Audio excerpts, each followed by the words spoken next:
Welcome पूर्णिमा दीदी करेली बाग की इस सभा में आपका बहुत बहुत स्वागत है, स्वागत है, स्वागत है। जिनके नाम में ही माँ शब्द समाया है, ऐसी माँ स्वरूपा पूर्णिमा दीदी का बहुत स्वागत है। कई दिनों से ये इच्छा थी और ये आज इच्छा पूर्ण हुई कि आपसे जो आपके अनुभव का समंदर है, उस समुंदर में लगावे और उस समुंदर की गहराई में जो मोती पड़े हैं, जो रत्न पड़े हैं, उन रत्नों को आज पावे। तो आज वो शुभ घड़ी आ गई है कि अनुभव के उस गहराई में हम जा पाएंगे।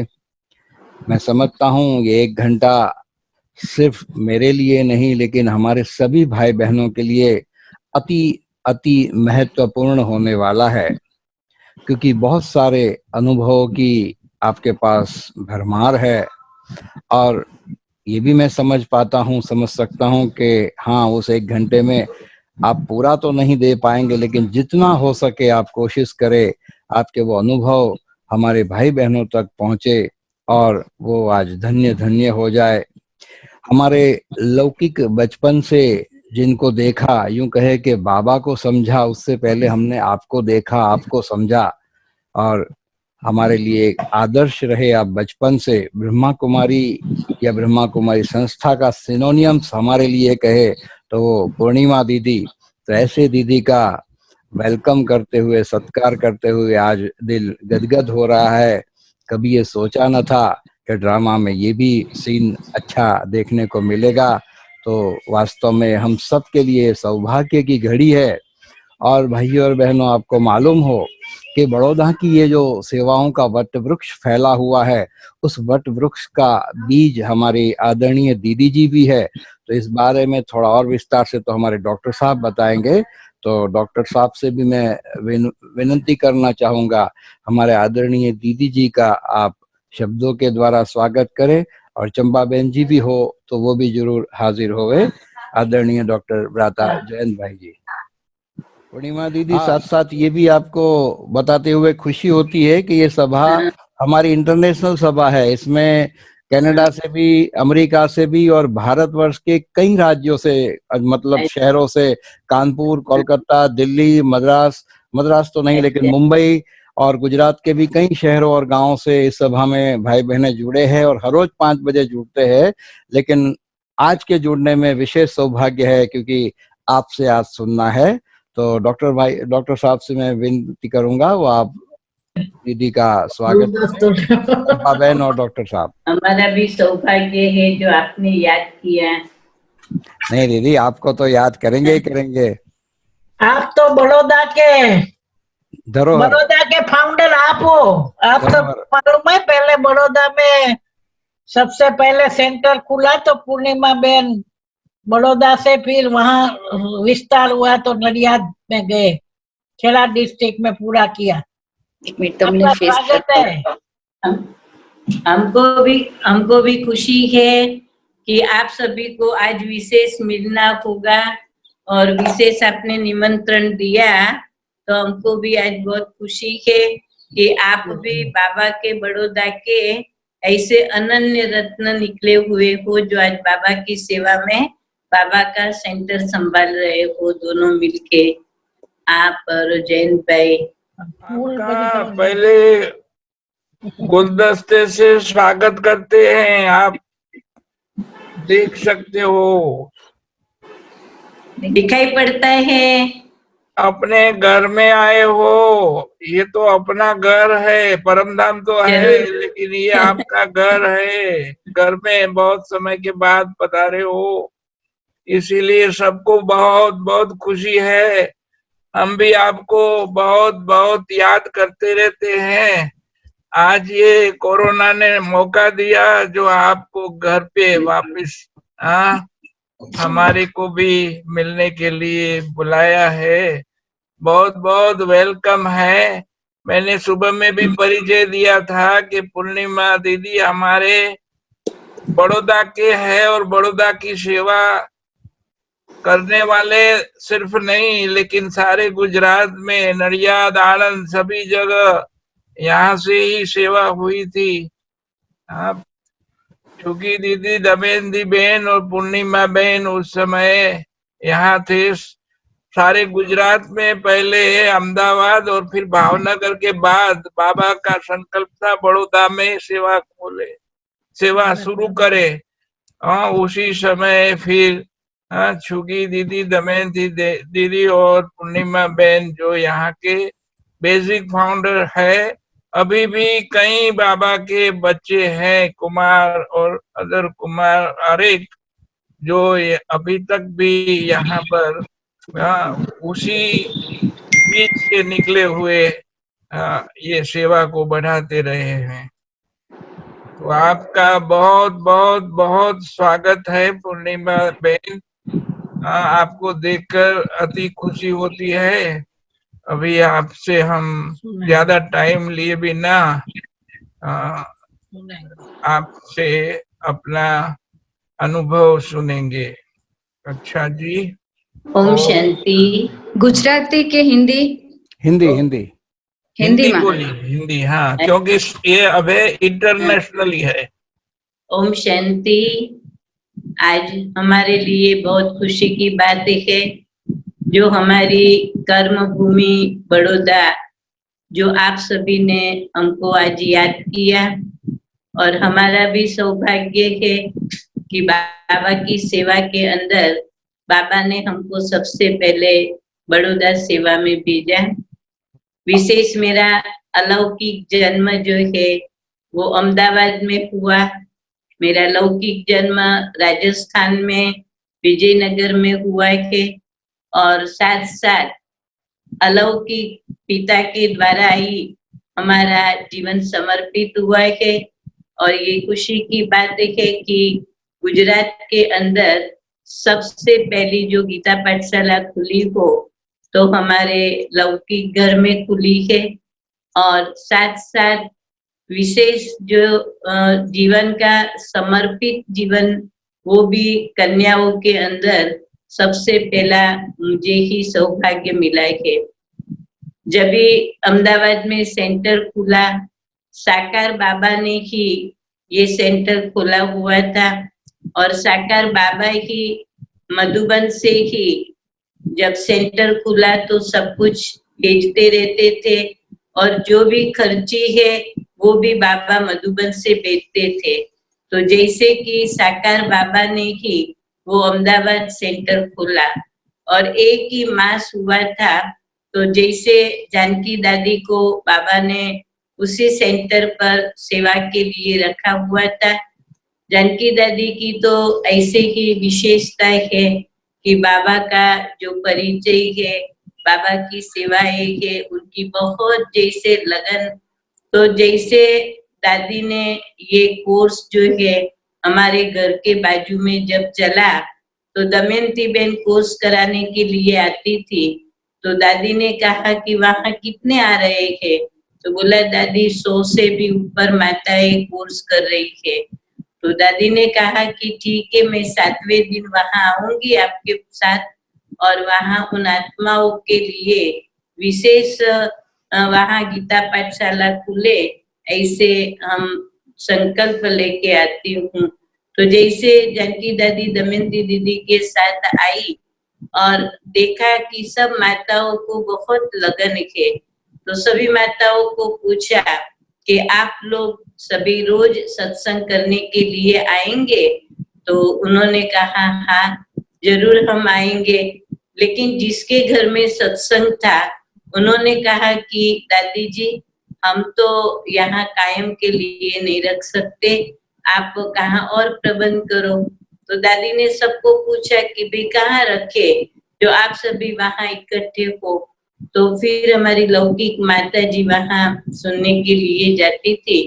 तो सभी ने कहा कि देखो दादी, ये ब्राह्मण परिवार है, बहुत भक्ति भाव वाले है, आप ही माता को पूछो, जो ये हाँ बोले तो हम सभी उनके घर में आएंगे। तो माता जी ने बोला कि मैं पहले घर में पूछ करके दादी कल बताऊंगी। दादी ने कहा नहीं नहीं, आज ही मैं आपके घर में चलती हूँ। आप चलो, मैं आपके ही घर में आके बात करेगी। तो जैसे दादी उसी ही समय हमारे लौकिक घर में आई और साथ साथ लौकिक पिताजी से बात करने लगे कि भी आपके घर में सत्संग कल से रखे। तो पिताजी ने हाँ बोला कि भली रखो। तो जैसे कि हाँ जैसे बोला, लेकिन मैं उसी समय स्कूल से घर में आई और जैसे घर में प्रवेश करती थी तो दादी जी को पिताजी से बात करते हुए देखा। तो मैं बाहर ही खड़ी रही और जैसे मैं सुनती थी उनकी बातें, तो दादी की नजर मेरे पर पड़ी और जैसे दादी की नजर मेरे पर पड़ी तो उन्होंने लौकिक पिताजी को बोला कि ये आपकी बच्ची है क्या? तो पिताजी ने बोला हाँ। तो बोला नहीं, ये आपकी बच्ची नहीं है, ये तो भगवान की बच्ची है और आज मैं उनको मेरे साथ ले जाती हूँ। तो पिताजी को बड़ा आश्चर्य लगा कि ये कैसे हो सकता है, यहाँ तो सत्संग की बात करने आए हैं दादी और कहते हैं कि ये बच्ची को मैं ले जाती हूँ।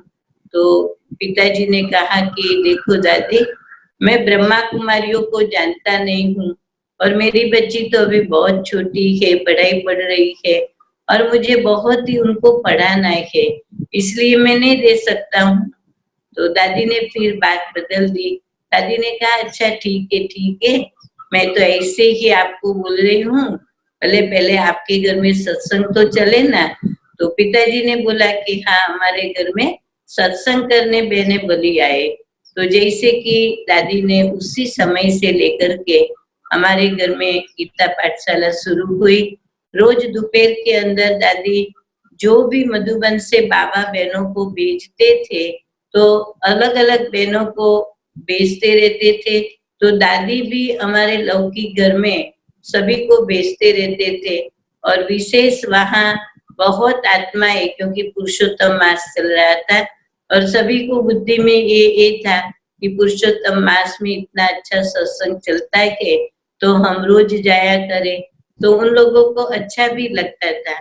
लेकिन मेरा जो स्कूल का टाइम वही था जिस समय यहाँ क्लास चलता था।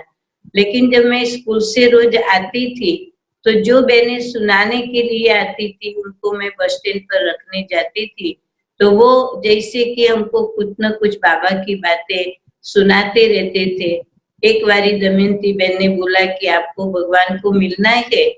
मैंने बोला कि भगवान को मिलने के लिए तो मैं बहुत छोटेपन से संन्यास लेने वाली थी, क्योंकि मुझे मीरा, ध्रुव, प्रहलाद आदि की जब कहानी स्कूल में पढ़ती थी तो उसी समय हमने निश्चय किया था कि कभी भी ऐसा मौका मुझे मिल जाएगा तो मैं घर छोड़ के चली जाऊंगी और जंगल में जाके तपस्या करके भगवान को प्राप्त करके ही रहूंगी। ये मेरा दृढ़ संकल्प था।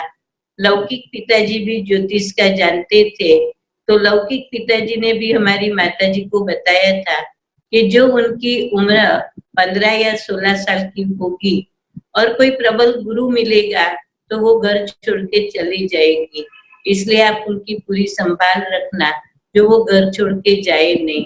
तो ऐसे पिताजी ने भी हमारा भविष्य जो है वो बताया था। लेकिन वो टाइम था हमारे जीवन का जो संन्यास का समय था और उसी ही समय दादी भी हमारे लौकिक घर में आई और दादी ने देखते ही हमारी मांगने की वो यही था कि हमारा संन्यास लेने का समय का दृढ़ संकल्प था।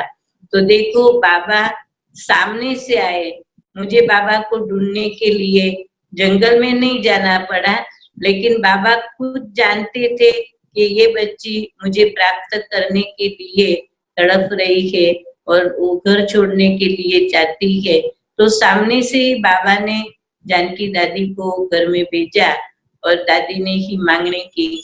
तो ये हमारा जीवन का सबसे पहला सौभाग्य था कि दादी जैसी अलौकिक माँ के द्वारा हमारा अलौकिक जन्म हुआ। उनके बाद हम लोग रोज सुबह में क्लास के अंदर जाते थे, क्योंकि हम रहते थे कालूपुर में और जाते थे हम पालड़ी में। लेकिन सुबह में 5 बजे हम निकल जाते थे और पालड़ी सेंटर पर क्लास करने के लिए जाते थे।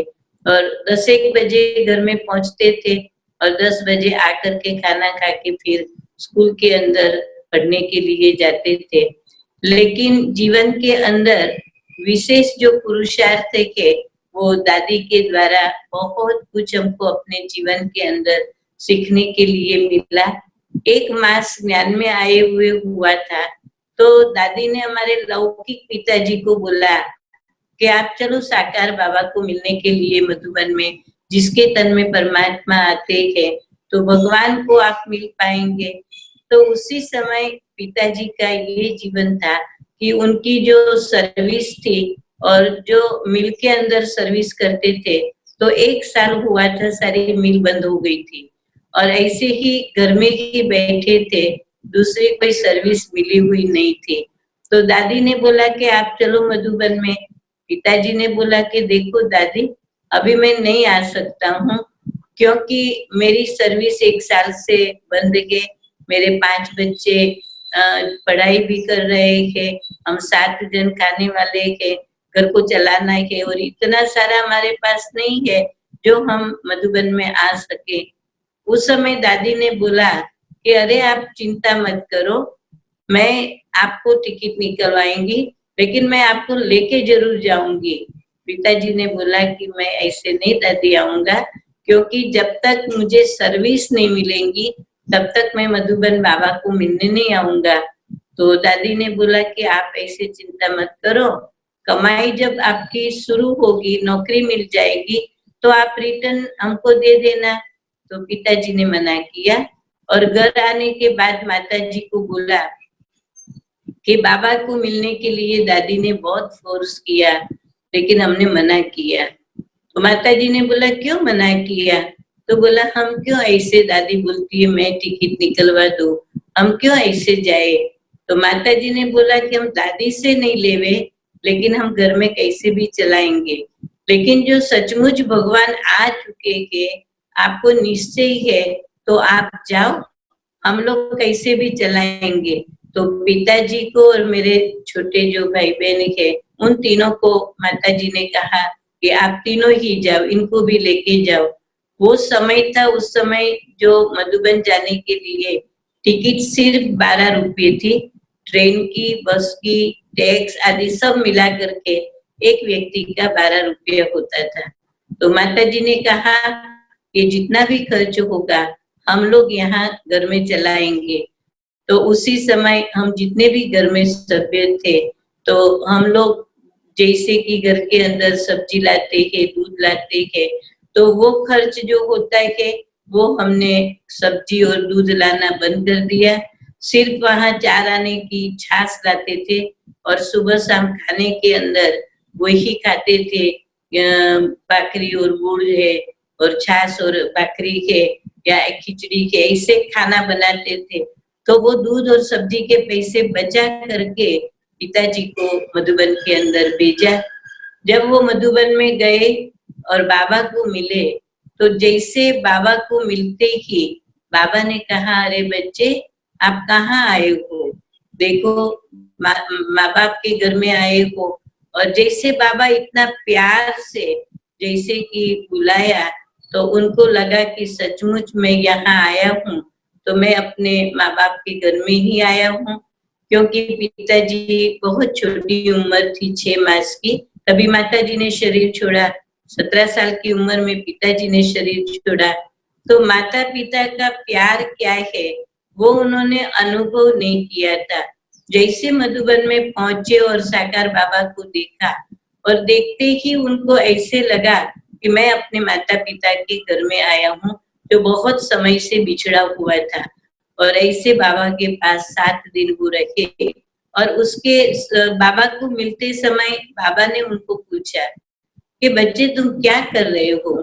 तो उन्होंने कहा कि बाबा मैं तो अभी घर में बैठा हुआ हूँ, मेरी नौकरी तो सारी मिल बंद पड़ गई है।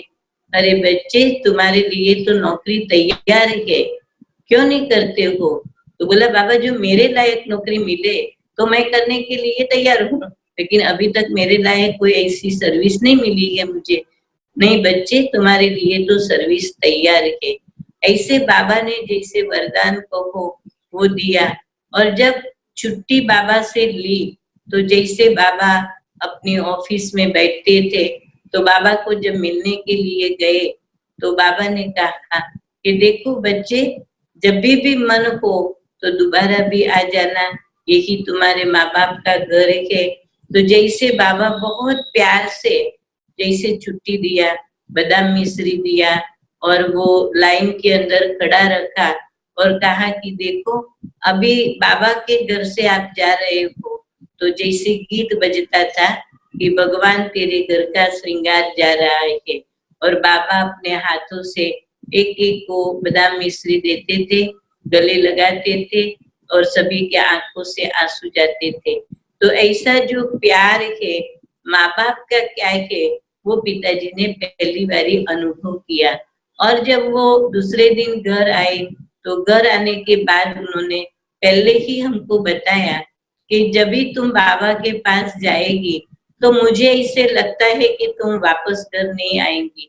हमने बोला नहीं, आप छुट्टी देंगे तभी मैं जाऊंगी, जब तक आपकी छुट्टी नहीं होगी तब तक मैं ऐसे अपने जीवन को नहीं समर्पित करूंगी। तो पिताजी ने बोला मुझे लगता है कि एक बारी तुम बाबा के पास गई तो वापस तुम नहीं आ सकेंगी। तो जैसे कि 1 मास के बाद हमारा जाने का हुआ, लेकिन आश्चर्य की बात ये है कि जब पिताजी घर आए दूसरे दिन तो उसके एक मिल के सेठ ने चिट्ठी लिख के भेजी कि आप जो है हमको मिल के अंदर तीसरी पाली शुरू करनी है रात को 12 से लेकर 7 की, और आप अपने कारीगरों को लेकर के आओ। तो उनको बड़ा आश्चर्य लगा कि देखो बाबा ने कहा था कि तुम्हारे लिए तैयार के, तो सचमुच देखो ये पत्र आया है। और जैसे कि पिताजी को बाबा के लिए बहुत जैसे निश्चय और विश्वास बैठा कि सचमुच ब्रह्मा के तन में शिव बाबा आते हैं, तभी तो ये जीवन का भविष्य जो मेरा है वो बाबा ने बताया। और उनके बाद 1 मास के बाद मुझे जाना हुआ मधुबन में बाबा के पास। तो दमयंती बेन हम 7 कन्याओं को मधुबन बाबा के पास लेकर के गई। जब हम बाबा के पास गए तो बाबा जैसे क्लास के बाद पांडव भवन के जो प्रांगण है वहां घूम रहे थे, और हम सभी वहां पहुंचे तो हमको जैसे देखते ही बाबा ने कहा, अरे बच्चिया आप आ गई। हम लोगों ने कहा हाँ बाबा। अच्छा आप तो थक गए होंगे, अभी आपको रूम देते कि आप जाओ तैयार होके स्नान आदि करके नाश्ता आदि करके फिर बाबा आपको मिलेगा। तो जैसे हम लोग गए, जैसे पहली बारी बाबा को देखा, बाबा जैसे खड़े थे, हम लोग वहां पहुंचे तो ऐसे लगता था कि एक लो चुंबक की तरह एक आकर्षण हुआ कि बाबा को मिलते ही जैसे हम अपने शरीर की सुध बुध भूल गए थे, हम कहाँ खड़े के किसके सामने खड़े के, इतना बाबा का आकर्षण था कि जैसे हम अशरीरी बने का उसी समय ही अनुभव किया था। और उनके बाद जब हम अपने रूमों में गए, तैयार होके जब आए नाश्ता आदि करके, फिर बाबा ने अपने रूम में बुलाया। जब हम बाबा के रूम में गए जो अभी वहाँ पांडव भवन के अंदर मेडिटेशन रूम है, वहां हम जब बाबा के रूम में गए, अभी तो वो बहुत बड़ा रूम है, पहले तो वो आधा ही रूम था, बहुत छोटा रूम था। तो हम बाबा के पास जब गए तो बाबा ने कहा कि आप सभी बच्चियां क्या कर रही हो। तो हम सभी ने कहा कि बाबा हम तो अभी पढ़ाई पढ़ रहे हैं। तो बाबा ने कहा अच्छा बच्चे आप लोग पढ़ाई पढ़ रहे हैं। तो जैसे बाबा ने मेरे सामने देखते हुए कहा कि बच्ची तुम पढ़ाई करके क्या करेंगी, क्या तुमको नौकरी करनी है, टोकरी उठानी है, क्या करना है, बच्ची पढ़ाई करके क्या करेंगी। तो मैंने बोला नहीं बाबा मुझे ना नौकरी करनी है और ना कुछ करना है। तो बोला कि अच्छा बच्ची अभी पढ़ाई को छोड़ देना और बाबा की सेवा में लग जाना। तो मैंने बोला जी बाबा। लेकिन मेरे साथ और जो 6 कन्या थी, जिसमें वेदांती बेन थी, चंद्रिका बेन थी और गीता बेन पोरबंदर वाली थी और भी कन्याएं थी, तो जैसे कि उन लोगों को बाबा ने कहा कि बच्ची आप लोगों को पढ़ाई को छोड़ना नहीं है, आप लोगों को पढ़ाई करना है। तो चंद्रिका बेन वेदांती बेन ने कहा कि बाबा ऐसे क्यों कहते हो, हमको भी छोड़ना है, हम पढ़ाई करके क्या करेंगे। बाबा ने बोला नहीं बच्ची, हर एक की जन्म पत्री जो है वो अपनी अपनी है, और हर एक की जन्म पत्री अपनी होने के कारण बाबा हर एक को अलग अलग कहता है कि इन बच्ची को छोड़ने में कल्याण है और आपको पढ़ाई करने में कल्याण है। तो जैसे मैं उस समय एसएससी में थी, अभी मैं और आगे पढ़ूं तो मेरा और 3 बरस जाए, और वो लोग लास्ट ईयर में थे। तो बाबा ने कहा तुमको तो पढ़ाई पूरी करनी है। और दूसरी जो बहन थी वो छोटी थी, वो एकदम छोटी होने के कारण बाबा ने कहा कि बच्ची ये तो बहुत छोटी है, इनको तो पढ़ना है, और दूसरी बहनों का भविष्य बाबा जानता होगा, इसलिए उनके लिए बाबा ने कुछ भी नहीं बोला। तो ऐसे समझो कि बाबा ने हमको देखते ही जैसे पढ़ाई के लिए और बाबा की सेवा के लिए एक बहुत बल भरा, और उनके बाद हम 7 दिन बाबा के पास रहे। तो 7 ही दिन बाबा अलग अलग रीति से हमको बुलाते रहते थे, मिलते रहते थे। हम छोटे होने के कारण जब बाबा क्लास में पहुंच जाते थे तो पहले ही दिन हम जब गए तो हम लोग एकदम पीछे साथी कन्या बैठे, क्योंकि हम अपनी रूम से देरी से आके आगे कैसे जाए, इसलिए हमने पीछे सब बैठने शुरू किया।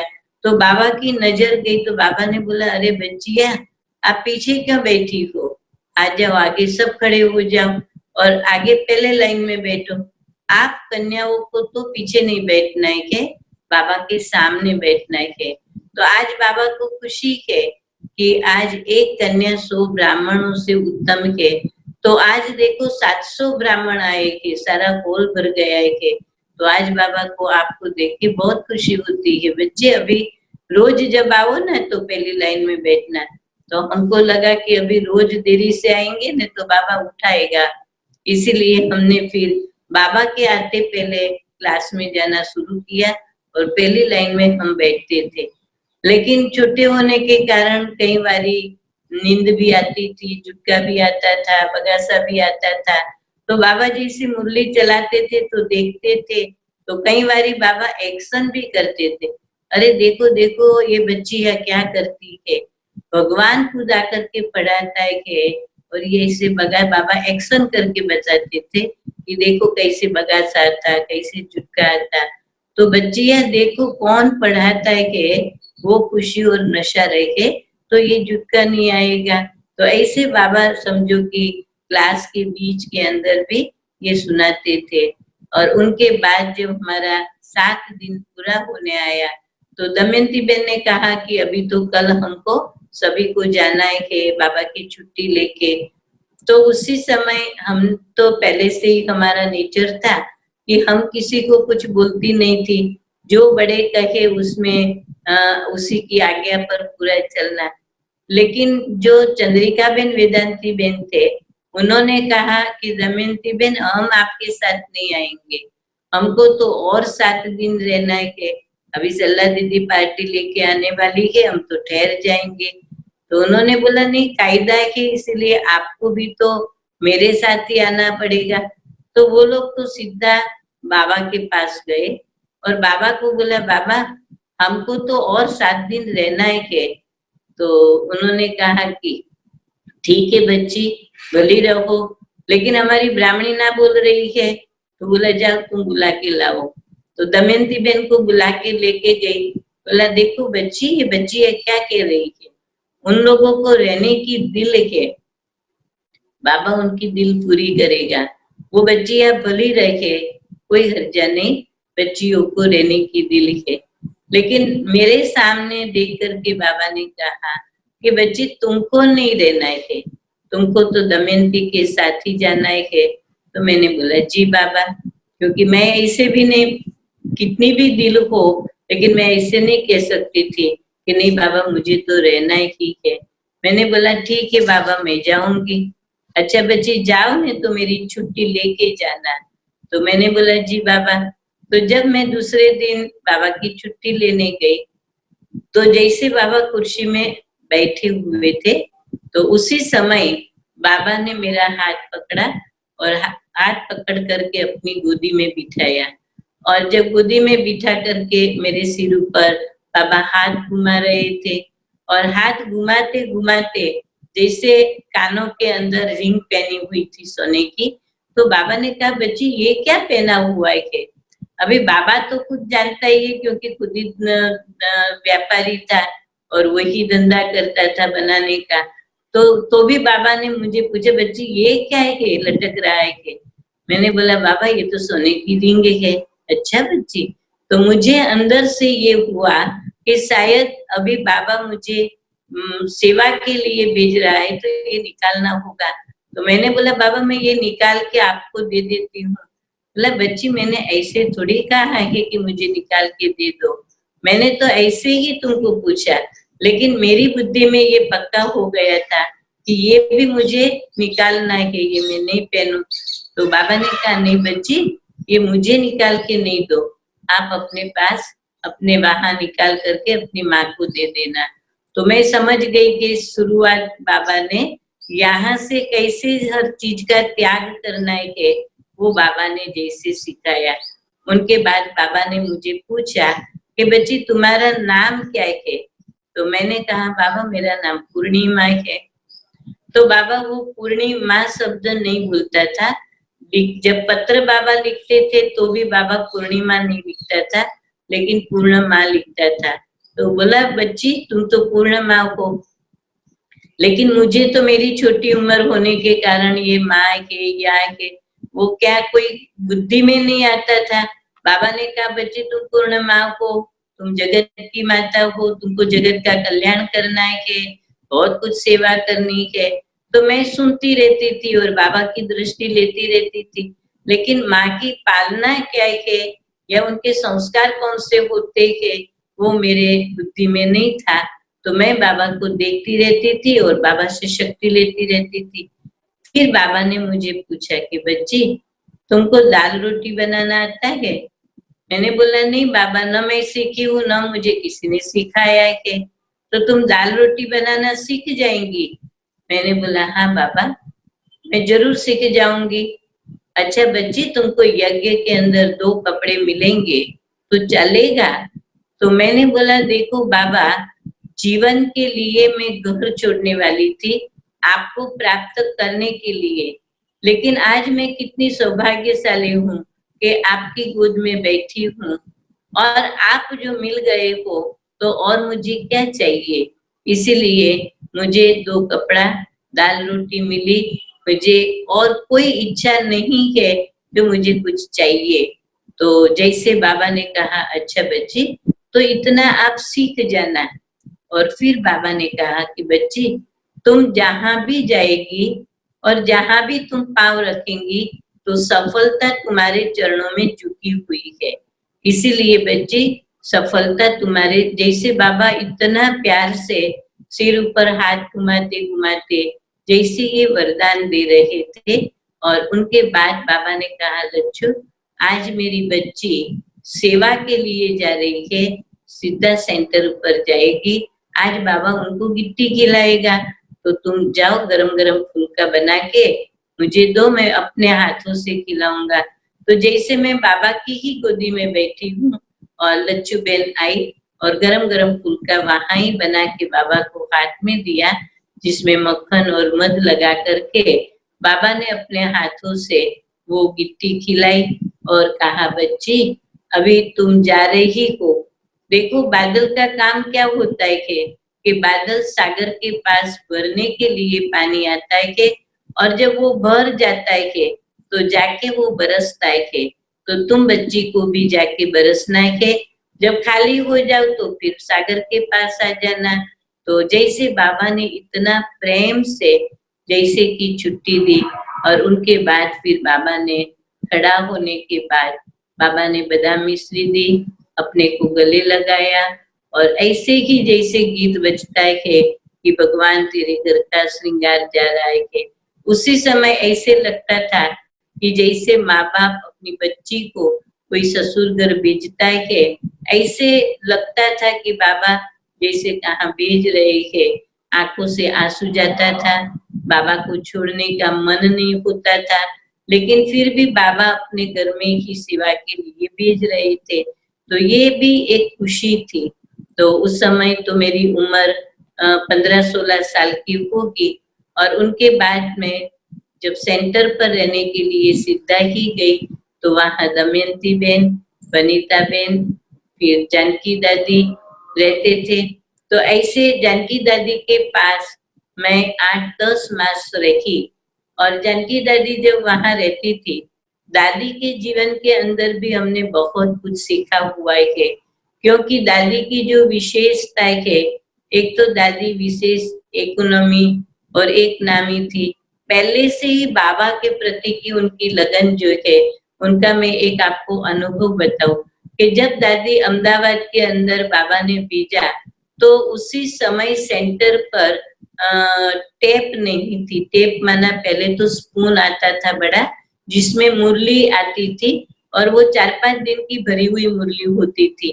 तो डायरेक्ट वो मुरली सुनते थे बाबा के आवाज की। तो उस समय पोस्ट में जैसे मुरली आती है, वैसे वो स्पून आता था। तो दादी ने बाबा को फोन किया कि बाबा, मैं यहाँ अभी रहना नहीं चाहती हूँ।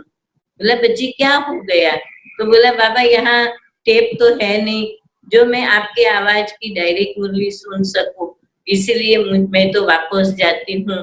बोला नहीं बच्ची, इतनी ही छोटी बात के अंदर तुम कहती हो मैं नहीं रहूंगी, बाबा आपको वो भेज देगा। तो देखो आश्चर्य की बात ये है कि जिसको बाबा के प्रति की लगन होती है, वो बाबा कैसे इच्छा पूरी करता है।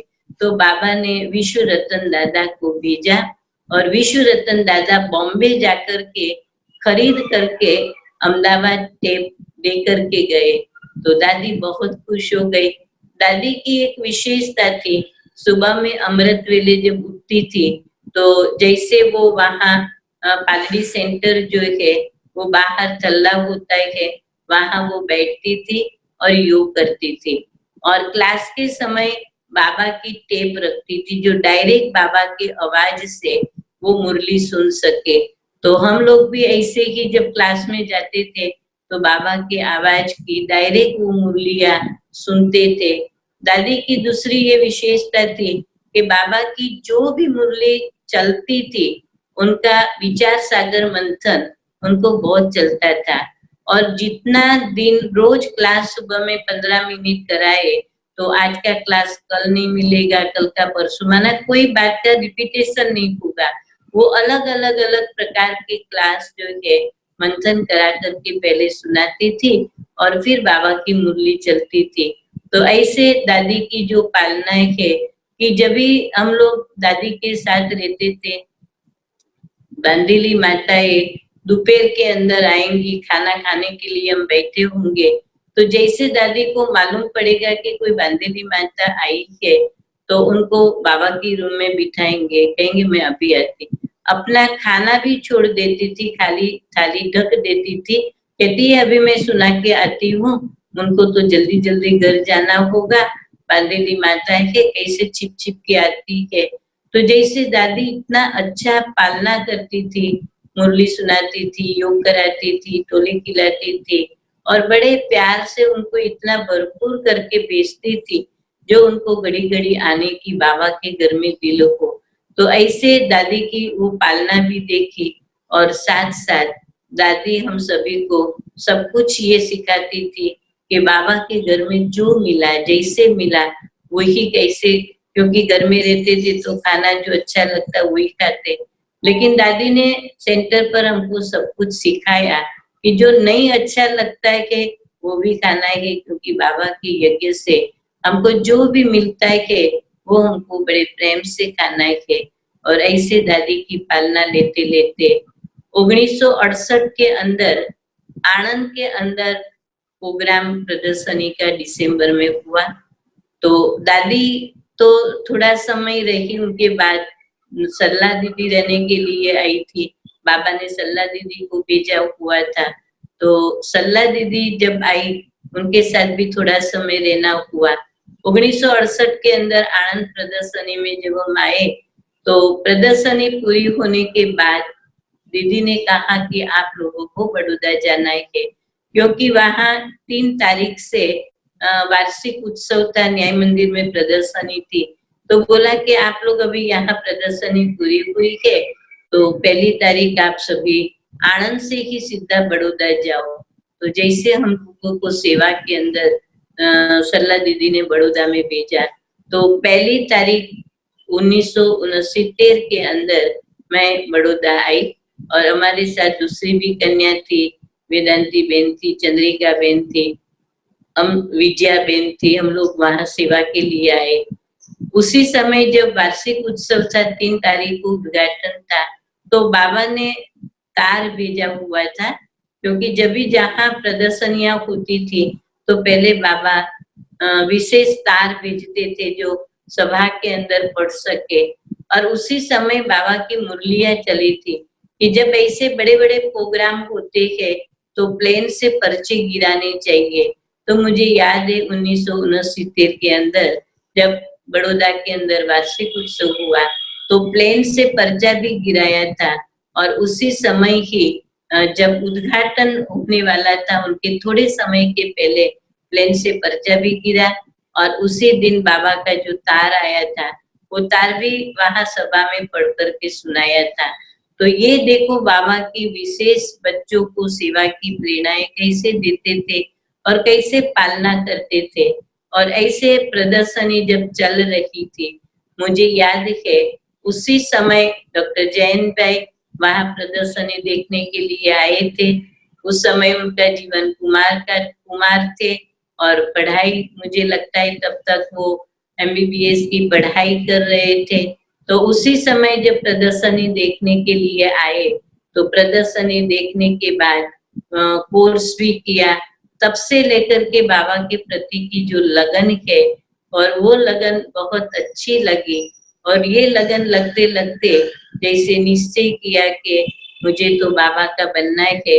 अभी उनकी बातें तो मैं ज्यादा नहीं सुनाऊंगी, क्योंकि जैन भाई की तो हिस्ट्री आप ही पूछ लेना, और थोड़ा कोई तो जानते होंगे, न जानते हो तो उनको जरूर पूछना कि कैसे बाबा के द्वारा उन्होंने अपने जीवन को इतना श्रेष्ठ बनाया, गांधर्व लग्न किया, और आज बाबा का सेंटर दोनों मिलकर के चला रहे हैं। सबसे ज्यादा मुझे ये खुशी है कि बाबा के ये अनन्य रत्न उस समय निकले, और उसी समय देखो बाबा ने कैसे ही 18 तारीख को शरीर छोड़ते पहले बाबा ने कुमार का दादी को मधुबन में बुलाया था। तो बोला कि कुमार का बच्ची पहले तुम बड़ौदा होके आना, सभी को मिल के आना, और ये वहां का जो हॉल है उसका माप लेके आना। बाबा वार्षिक उत्सव की सौगात भेजेगा, और वो भेजेगा दड़िया भेजेगा बैठने की, और वो होगा उड़न खटोला। बच्चे उस पर बैठेंगे ना तो उड़ने लगेंगे, तो माँ अच्छी रीति से लेके आना। बाबा सौगात भेजेगा। तो जैसे कि उसी समय दादी भी बॉम्बे से बड़ौदा आई, और जब बड़ौदा आई तो फिर दादी को दमयंती बहन ने बोला कि दादी इतना बड़ा प्रोग्राम हुआ है तो मेरे साथ कोई गुजराती बहन होनी चाहिए जो मुझे मदद कर सके, तो आप कोई गुजराती बहन दो। तो दादी ने बोला देखो यहाँ की ये बहनें है तो उनको ही पूछ ले। तो मुझे और विजया बहन को पूछा तो हम दोनों ने हाँ बोला। तो फिर दोनों ने हाँ बोला तो किसको रखे, तो हमारे नाम की और विजया बहन के नाम की दीदी ने चिट्ठी लिखी, और दमयंती बहन को बोला कि आप वो चिट्ठी उपाड़ो। तो 3 बारी वो चिट्ठी हमारे नाम की आई। तो फिर बोला अभी बाबा को पत्र लिखो कि अभी पूर्णिमा को यहाँ रखना है। तो जैसे पत्र बाबा को दमयंती बहन ने लिख के दिया तो बाबा ने रिटर्न पत्र भी भेजा कि बच्ची आपका पत्र मिला, और अभी पूर्णिमा बच्ची आपके पास रहेगी, सानी और समझू के आपको बहुत मदद करेगी, और बड़ौदा तो बड़ा दाव लगाने वाला है, राजा स्टेट है, बच्ची गुजराती है तो बहुत मदद करेगी। तो ऐसे बाबा ने पत्र भी लिखा, और उसी समय से लेकर मेरा बड़ौदा रहने का हुआ। लेकिन 18 तारीख को प्रदर्शनी पूरी होने वाली थी, लेकिन एक दिन ज्यादा बढ़ाया था 19 तारीख तक। तो 18 तारीख को हम लोग रात को जैसे प्रदर्शनी करके आए, खाना आदि खा करके हम क्लासरूम में बैठे, तो सरला दीदी ने कहा कि देखो आप लोग तो प्रदर्शनी और उसकी सेवा करके थक गए होंगे, आज सभी को रास कराएंगे। तो उस समय तो ग्रामोफोन होता था, तो ग्रामोफोन में गीत बजता था, तो हम लोग रास कर रहे थे। अभी जब रास कर रहे थे तो दीदी ने पूछा कि किसको मधुबन में आना है, कि 20 तारीख को हम प्रदर्शनी पूरी होने के बाद समेट करके मधुबन में जाएंगे, तो किसको आना है। तो हम सभी ने हाथ खड़ा किया। तो उसी समय दीदी सुना रही थी कि देखो अभी हम जब बाबा के पास जाएंगे, हम सभी गुजराती है, तो बाबा पहले ही कहेगा अच्छा बच्चे थक के आए होंगे, अभी गुजराती बच्ची आएगी, बाबा पिकनिक कराएगा, रास कराएगा, हमारी सारी थकान दूर कर देगा। तो हम लोगों ने सभी ने कहा कि तो हमको सबको आना है। तो हम सभी ने, तो उस समय हम लोग रास शादी कर रहे थे, और ऊपर में हमारे पास तो उस समय फोन नहीं था। हम रहते थे बड़ौदा में नजरबाग में, और किराए पर का मकान था। तो उस समय मकान मालिक ने बोला कि सरला बेन, दादी का मधुबन से फोन आया है कि और आपको बुला रहे हैं। तो जैसे दीदी ऊपर गई मकान मालिक के घर में, और दादी ने रात को 10 बजे फोन किया था कि सरला बाबा अव्यक्त हो गए है, वतन में चले गए है, शरीर छोड़ दिया है। तो दीदी ने बोला कि बाबा जा ही नहीं सकता है, कि बाबा ने तो बोला है कि मैं सबको लेके जाऊंगा, तो फिर कैसे बाबा चला गया। बोला मेरे से ज्यादा बात नहीं करो, अभी तुमको अहमदाबाद में जाना है, कि मैं हसमुख को फोन कर रही हूँ, लेकिन वो अहमदाबाद में है नहीं, और वो तो गया हुआ है कि कपड़वंज में अपने लौकिक कार्य के लिए, उनको भी तुम तुरंत फोन करो, वो भी अहमदाबाद में आ जाए, क्योंकि बाबा के लिए अभी रखने के लिए बर्फ की पाटे आदि चाहिए, वो तुरंत उनको बोल दो फोन करके। लेकिन मेरे से भी आप ज्यादा बात नहीं करो, और भी फोन करना है। तो तुरंत दीदी नीचे आई, आते ही हम सभी को बोला कि बाबा अव्यक्त हो गए हैं, शरीर छोड़ दिया है। तो जैसे हम सभी खुशी में नाच रहे थे, सारा मूड जो है वो बदल गया, और लगता ही नहीं था कि सचमुच बाबा चले गए हमको छोड़ के। तो जैसे दीदी ने कहा मैं तो अभी 1:30 बजे की ट्रेन में जा रही हूँ, आप सभी को आना है। तो हम लोगों ने बोला हाँ, लेकिन दमयंती बेन तैयार हुई, छुगी दीदी तैयार हुई, सभी जो भी बहनें थी वो सभी तैयार हुए। लेकिन मुझे सरला दीदी ने कहा कि पूर्णिमा तुमको तो रहना पड़ेगा, क्योंकि कोई बहन तो चाहिए ना। लेकिन मेरा एक जो संस्कार है बोलने का नहीं, बड़े कहे वो हाजी हाजी करते रहना, लेकिन दिल ये होती थी कि जिस बाप ने गोद में बिठा के समर्पित किया, अभी उनका अंतिम दर्शन मैं नहीं कर पाऊंगी। अंदर में होता था लेकिन बोलने की ताकत नहीं थी, तो फिर मुझे उन्होंने रखा, और मेरे साथ कोई न कोई माता को बोल दिया था, जैसे तारा बहन है, बकुला बहन अपने पुराने है, तो उनको बोला था कि आप उनके साथ रहना और ध्यान रखना। तो सभी रात की ट्रेन में चले गए मुझे रख करके। लेकिन 19 तारीख का तो फिर प्रोग्राम कैंसिल कर दिया, सारा समेटने का था, और दूसरे दिन से कई लोग कोर्स करने आते थे। अभी मैं तो नई थी, मुझे तो इतना आता भी नहीं था, और लोग आते थे तो कहते थे कि सुना तुम्हारे पिताजी ने शरीर छोड़ा, अभी तुम्हारी संस्था का क्या होगा। लेकिन उस समय मैं क्या जवाब दूं, मुझे तो इतना ही बुद्धि में आया जो बाबा टच करता था कि देखो किसी के लौकिक पिताजी शरीर छोड़ देता है कि तो उसका घर का क्या होता है कि, तो ऐसे ये भी गए तो बाबा का जो कार्य है वो तो वो कराता ही रहेगा। तो ऐसे जो बाबा अंदर से प्रेरणा देता था तो वो उनको जवाब में दे देती थी। तो ऐसे 3 दिन तक हमने तपस्या की, न खाना बनाने का अच्छा लगता था, न खाने का अच्छा लगता था, सारा दिन योग में बैठे रहते थे, और ग्रामोफोन में 2 गीत बजाते थे, और वो 2 गीत था कि हाय मेरा दिल का खिलौना टूट गया, और दूसरा गीत बजाती थी कि मुझे अपनी शरण में ले लो राम। एक गीत बजता था, आंखों से आंसू जाता था, और कुछ भी मन नहीं होता था, खाने का, पीने का, सोने का। तो ऐसे अखंड भट्टी जैसे करते रहे। और 63 घंटे के बाद बाबा को जब अग्नि संस्कार किया, तब मुझे संकल्प आता था कि बाबा आपका अंतिम दर्शन मैं नहीं कर पाऊंगी, तो देखो बाबा हर एक बच्चों की जो इच्छा है वो कैसे पूर्ण करता है। तो उस समय जब मैं योग में बैठी थी, मेरी आंखें खुली थी, लेकिन बाबा ने वो सीन जो है वो दिखाया, जो मधुबन के अंदर पांडव भवन में बाबा की जो जो क्रियाएं हुई, वो सारी क्रिया मेरी आंखों से मुझे दिखाई पड़ा। और ऐसे लगता था कि जैसे मैं वहां ही गई हुई हूँ और बाबा मुझे दिखा रहे हैं। 3 दिन के बाद बाबा का अंतिम संस्कार होने के बाद जब बहनें वहां आई, तो उसी समय दीदी ने मुझे बोला कि तुमको बड़ौदा जाना है, बाबा तो रोज आएगा, अरे मधुबन में जाना है। तो मैंने बोला हाँ मुझे जाना है, आप भेजेंगे? तो मेरे साथ 2-3 को भेजा और कहा कि भले जाओ। जब मैं मधुबन में गई तो उसी समय रात को फिल्म दिखाते थे बाबा के अंतिम समय की। तो जैसे वो मैंने फिल्म देखी तो मुझे लगा कि बल बाबा मुझे ये लोग लेके नहीं गए, लेकिन बाबा ने मेरी इच्छा पूरी की। जो सीन वहां मुझे दिखाई पड़ा, वही सीन मैंने वो फिल्म में देखा। तो उसी लिए मुझे इतना हुआ कि बाबा ने मेरी सुनी और मेरी इच्छा जो है वो बाबा ने पूरी की।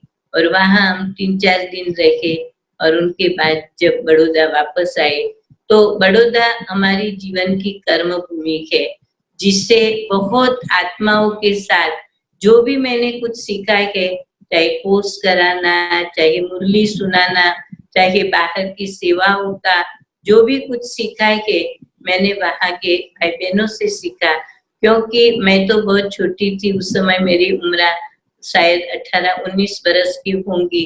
और उसी समय बाबा के ऐसे अनन्य बच्चे थे, नरहरि भाई थे, रावल साहेब थे, और अपने चिमन भाई, चंद्रकांत भाई, और परिवार के परिवार निकले थे। जैसे मुझे वो लोग बच्ची की तरह ही रखते थे और सब कुछ सिखाते थे। भाषण भी उन लोगों ने सिखाया, सेवा कैसे करनी है, रिपोर्ट कैसे रखना है, मधुबन में कैसे भेजना है, मुरली कैसे सुनानी है, वो सब कुछ जो सिखाया है वो वहां के भाइयों ने सिखाया। और माताएं भी बहुत प्रेम से एक माँ की तरह हमारी पालना करती थी। और चुगी दीदी तो थी कि जैसे बहुत अच्छी पालना, बल दीदी थोड़ी स्ट्रिक्ट थी, इकोनॉमी की अवतार भी थी, लेकिन उनसे हमको सीखना बहुत मिला। जैसे मैं किसी को समझाने के लिए बैठती थी, 10 बारी चक्कर लगाती, ये कितना घंटा बैठती है, कितना उनका अंतर है, किसी को पानी देती है तो उसका हाथ तो नहीं लगता है, और घड़ी घड़ी देखने आती थी। लेकिन हमको वो बुरा नहीं लगता था, क्योंकि उस समय हमारी भी उम्र छोटी थी, तो ध्यान रखना तो बड़ों का काम ही है। और फिर कोई बात ऐसी होती थी तो बैठ के सुनाती भी थी कि देखो इतना घंटा थोड़ी बैठ के सुनाना चाहिए, किसी भाइयों से इतना घंटा थोड़ी बातें करनी चाहिए, ये सब बातें वो सिखाती थी। लेकिन उसी समय हमको लगता था कि हमारे जीवन का वो जो समय था, जो जीवन के लिए बहुत बातें सीखने के लिए मिली। और खाना भी जब बनाते थे तो बाबा ने मुझे जो बताया ना कि दाल रोटी मिलेगी, तो दीदी के पास तो वही हम साग बनाते थे, वघार करते थे। तो गुजराती का खाना तो आप सभी को मालूम है। तो दीदी क्या करती थी, वघार किया तो पानी का लोटा डाल देती थी, तो वो आलू की पानी वाली सब्जी और रोटी के अंदर न तेल डालने दे, कहती है लाला बहुत 1 घंटे के पहले लोट बांध देने का और फिर मसलने का, अच्छा इतनी अच्छी रोटी बनेगी, तेल आदि नहीं डालने का। ये सब चीजें सिखाती थी। और तोलिया जो बनती थी तो वो भी छुपा के रखती थी। क्यों छुपा के रखती थी? वो सोचती थी कि मैं कहाँ जाऊं, किसी को खिलाना हो, कोई एक दिन नहीं आया तो वो टोली का डब्बा लेकर के जाएगी, लाला अभी क्लास पूरा हुआ है ना, फलाने नहीं आएंगे और मैं जाती हूँ और मैं पूछ के आती हूँ उनको बीमार है क्या है। तो वो टोली लेके जाती थी, लाला तुम क्यों नहीं आए, क्या हुआ? जैन भाई तो अनुभवी है, चंपा बहन वो लोग जब शादी करके गए थे बारडोली, तो दादी कैसे टोलियां बेचती थी वो याद आ गया होगा आज, और कैसे पत्र मेरे से लिखवाती थी। तो उनकी जो पालना थी वो भी मैंने से बहुत कुछ सीखा हुआ है। और उसका इकोनॉमी इतनी थी कि मुझे कहाँ क्लास कराने जाना हो, चल के जाना हो तो मुझे पैसा नहीं मिलेगा, बस में जाना हो तो बस के जितना ही पैसा मिलेगा, और बस में जाने का हो तो रिक्शा नहीं करने की, और टाइम देखेंगे कितने बजे जाती है कितने बजे आती है, और जैसे आएंगे तो पैसे का हिसाब दे देने का। माना इतना इकोनॉमी का वो अवतार थी, ऐसे कहे तो भी चले। लेकिन फिर भी इनसे ये सीखना मिला कि बाबा की यज्ञ के प्रति उनको बहुत प्यार था। एक बारी उनके लौकिक भाई ने आंखों के ऑपरेशन के लिए 5,000 दिया, तो वो 5,000 दिया तो वो मधुबन जाके देके आई। दोबारा उनका भाई आया था तो उन्होंने पैसा दिया तो दोबारा भी देके। तो दादी ने कहा कि तुम मुझे ये दे क्यों देती हो, तुम्हारे भाई ने तो ऑपरेशन के लिए दिया। बोला क्या वहां के भाई लोग क्या हमारी वो नहीं करेंगे, मैं क्यों यहाँ पैसा खर्च करूं। तो दादी ने बोला ठीक है, तुम यज्ञ में देके जाती हो नहीं तो ऑपरेशन हो तो मेरे से लेके जाना। बोला आपसे भी मैं मधुबन से क्यों लूं, मुझे तो मधुबन देना चाहिए। तो ऐसे यज्ञ के प्रति जो है उनको बहुत प्यार था। वो भले इकोनॉमी करती थी लेकिन मधुबन में भी बेचती रहती थी। तो ऐसे दीदी से हमको बहुत कुछ सीखने के लिए मिला। 5 साल मैं बड़ौदा में रही और 5 साल के अंदर विशेष सेवाएं चंपाबेन जैन भाई के द्वारा, नरहरि भाई और उसकी युगल जो है, और भी जो बाजू में जम्मू सेंटर खुला वहां के भी भाई बहन है, सबके साथ हमको सेवा का बहुत अच्छा जैसे मौका मिला। जम्बूसर सेंटर खुला, अलकापुरी सेंटर खुला। सबसे ज्यादा मुझे आज ये खुशी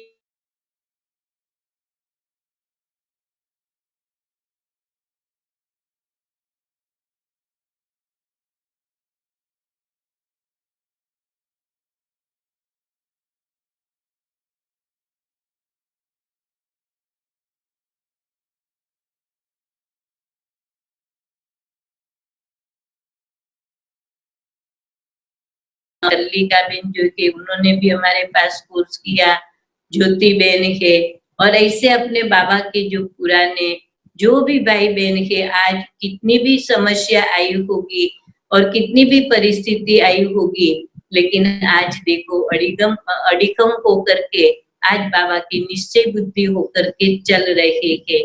ये हमको ज्यादा खुशी है। बड़ौदा के ही भाई बहनों ने नक्की किया कि नडियाद जो खेड़ा जिला है वो बहुत अच्छा है, पटेलों का गांव है, और वहां हमको प्रदर्शनी करनी है और आपको हमको वहां रखना है।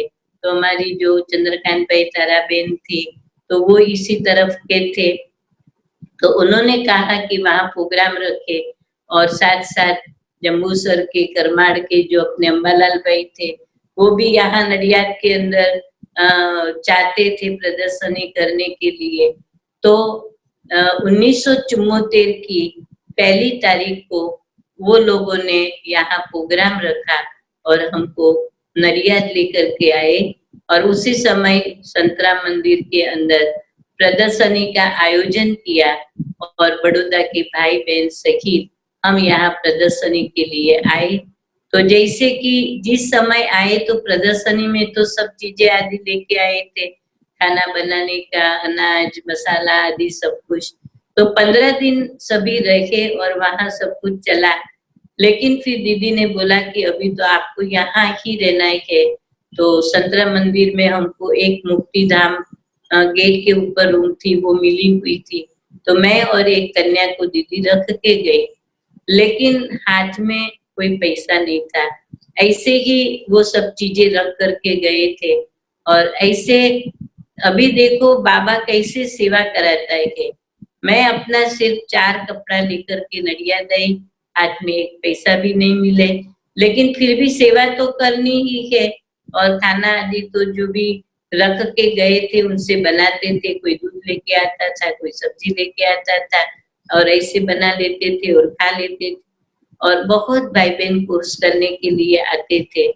अभी वहां भी एक मास के बाद दीदी को बोला कि दीदी अभी तो यहाँ कर्फ्यू लगता है कि और सब तूफान चल रहा है कि तो अभी मैं बड़ौदा आ जाऊँ आपके साथ। बोला नहीं नहीं, बड़ौदा नहीं आना है, कि यहीं तुमको तो सेवा करनी है। तो फिर वहां 60 साल की उम्र का एक काका को मैंने बोला कि बापूजी अभी मैं बड़ौदा जाने चाहती हूँ, ये सब धमाल में कर्फ्यू लगता है। बोला नहीं, मैं आपको बच्ची की तरह रखूंगा, तो मेरे घर चलो। तो दीदी को तो ऐसे ही चाहिए था। दीदी ने बोला चलो मैं आपका घर देखने आती हूँ। तो ऐसे उनका घर देखने आई और हाँ बोला, और उनके बाद दीदी मुझे वहां रख के गई। आपके जैसे परिवार में 4 मास में एक परिवार के पास रही, दूसरे 4 मास दूसरे परिवार के पास रही। फिर दादी ने कहा हमारी बहनें घर छोड़ के आई है, आप लोगों के घर में कितना समय रहेंगी, इसीलिए आप अभी कोई किराए पर मकान लेके सेंटर खोलो। और उसी में ही एक भावनगर से फैक्ट्री इंस्पेक्टर बदली होके आए जो बाबा का बच्चा था। तो उन्होंने कहा कि अभी किराए पर मकान लो, मदद करेंगे। और दूसरे यहाँ के एक व्यापारी भाई था, उन्होंने कहा मैं किराया दूंगा और लाइट बिल भरूंगा।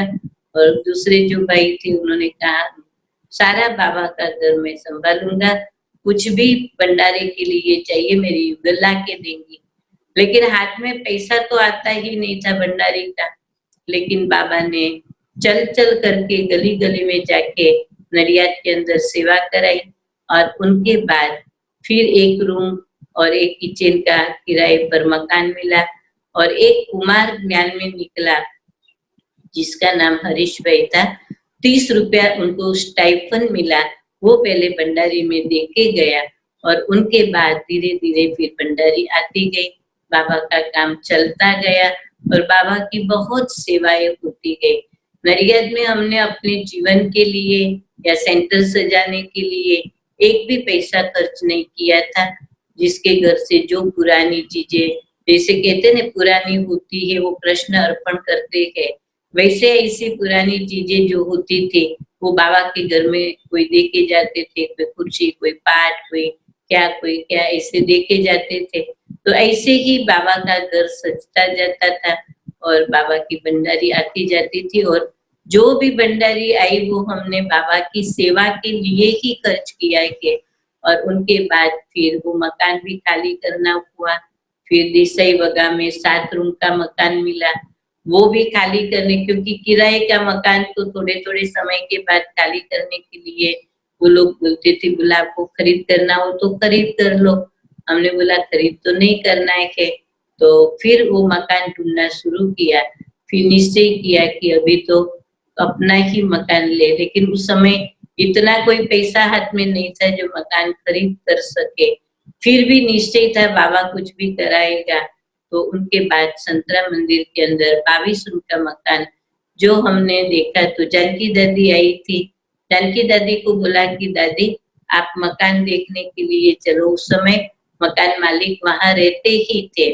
तो जब हम देखने गए तो दादी ने पांव रखते ही दरवाजे गेट के आगे पांव रखते हुए कहा कि पूर्णिमा ये साधना का मकान लगता है, उसका वाइब्रेशन बहुत पावरफुल है, ये मकान छोड़ना नहीं। देखा भी नहीं है, लेकिन गेट के आगे खड़े रह के दादी ने, क्योंकि दादी में परख शक्ति बहुत थी और वाइब्रेशन बहुत कैच करती थी। और उनके बाद जब अंदर गए और पूरा मकान देखा तो अंडरग्राउंड के अंदर जो नडियाद में मोटा का आश्रम है मोहन मंदिर, वही मोहन मंदिर नीचे था। तो दादी ने देखते ही देखा कि बहुत बड़ी गुरु की आरसमान की मूर्ति थी और सारे भगवान की पूजा के लिए सब रखा था। और बहुत पावरफुल वाइब्रेशन था, क्योंकि वो लोग एक एक मास मौन में बैठते थे। तो जैसे दादी ने कहा ये तो हमारी कराची की कोठी है कि अभी ये मकान जाने नहीं देना। और जब हमने कुमार का दादी को बात किया तो बोला कि पूर्णिमा तुम पैसा कहाँ से लाएगी, इतना बड़ा मकान लेके क्या करेंगी, इतना छोटा सा नडियाद है, इतना सारा पैसा निकालेंगी कहाँ से। मैंने बोला देखो दादी बाबा कुछ भी तो कराएगा ने। तो दादी ने बोला लेकिन नहीं, इतना खर्चा नहीं करना है। मकान नहीं लेना है। और जानकी दादी कहते थे पूर्णिमा दादी को हाँ कैसे भी करवाना, लेकिन ये मकान नहीं जाने देना, क्योंकि आगे चल करके ये भी छोटा पड़ेगा और इनसे भी बड़ा लेना पड़ेगा। तो दादी की इतनी दूरंदेशी बुद्धि थी और इतनी परख शक्ति थी कि यहाँ क्या होने वाला है। तो जैसे 4 मास तक मकान मालिक ने हमारी राह देखी। उन्होंने कहा जब तक आप ना नहीं बोलेंगे हम किसी को नहीं देंगे। तो 4 मास के बाद दादी ने हाँ बोला और उसी समय पैसे की व्यवस्था नहीं थी। सचमुच दादी ने जो कहा था वही बातें थी। लेकिन लंदन से एक काका हमारा नडियाद के ही जो बाबा के ज्ञान में जानकी दादी के पास सबसे 3 काका आए और वो उसमें से एक था नट्टू काका करके, वो यहाँ नडियाद का ही था। तो वो जब आया तो उसको मालूम पड़ा कि मकान खरीदना है, तो बोला देखो हमारे काकर खाट का मकान है, मेरी लौकिक माँ जो है उनकी ये इच्छा है मेरी अंतिम विधि इस मकान से हो और वो शरीर छोड़ेगी तो मकान बेच करके बाबा के घर के लिए वो पैसा दूंगा। तो उसी समय उनकी माता जी ने शरीर भी छोड़ा और उनके बाद वो मकान बेच करके बाबा के घर के अंदर उन्होंने वो पैसा मकान खरीदने के लिए दिया। और भी सभी भाई बहनों ने थोड़ा थोड़ा सहयोग दिया, लेकिन फिर भी 4.5 लाख का मकान 4.5 लाख होता नहीं था। लेकिन मकान मालिक को बात की तो मकान मालिक ने कहा कि कोई खर्चा नहीं, आप 1 साल के बाद दूसरा बाकी पूरा करना, हम देने के लिए तैयार के, जबकि भगवान के कार्य में हमारा मकान लगेगा। तो मकान मालिक ने भी 1 साल में 3 लाख दिया, फिर दूसरे साल में 1.5 लाख दिया। तो ऐसे ही बाबा का जो मकान है संतरा मंदिर के अंदर 22 रूम का वो मिल गया। और वहां से लेकर के बाबा की जितनी सेवाएं चली और इतने सारे सेंटर खुले के वो उसी मकान से ही खुले के। और बहुत नई नई सेवा नए नए प्रोजेक्ट जो है वो भी नडियाद से हुए है। और ऐसे करते हमारा नडियाद से 47 सेंटर खुले हैं।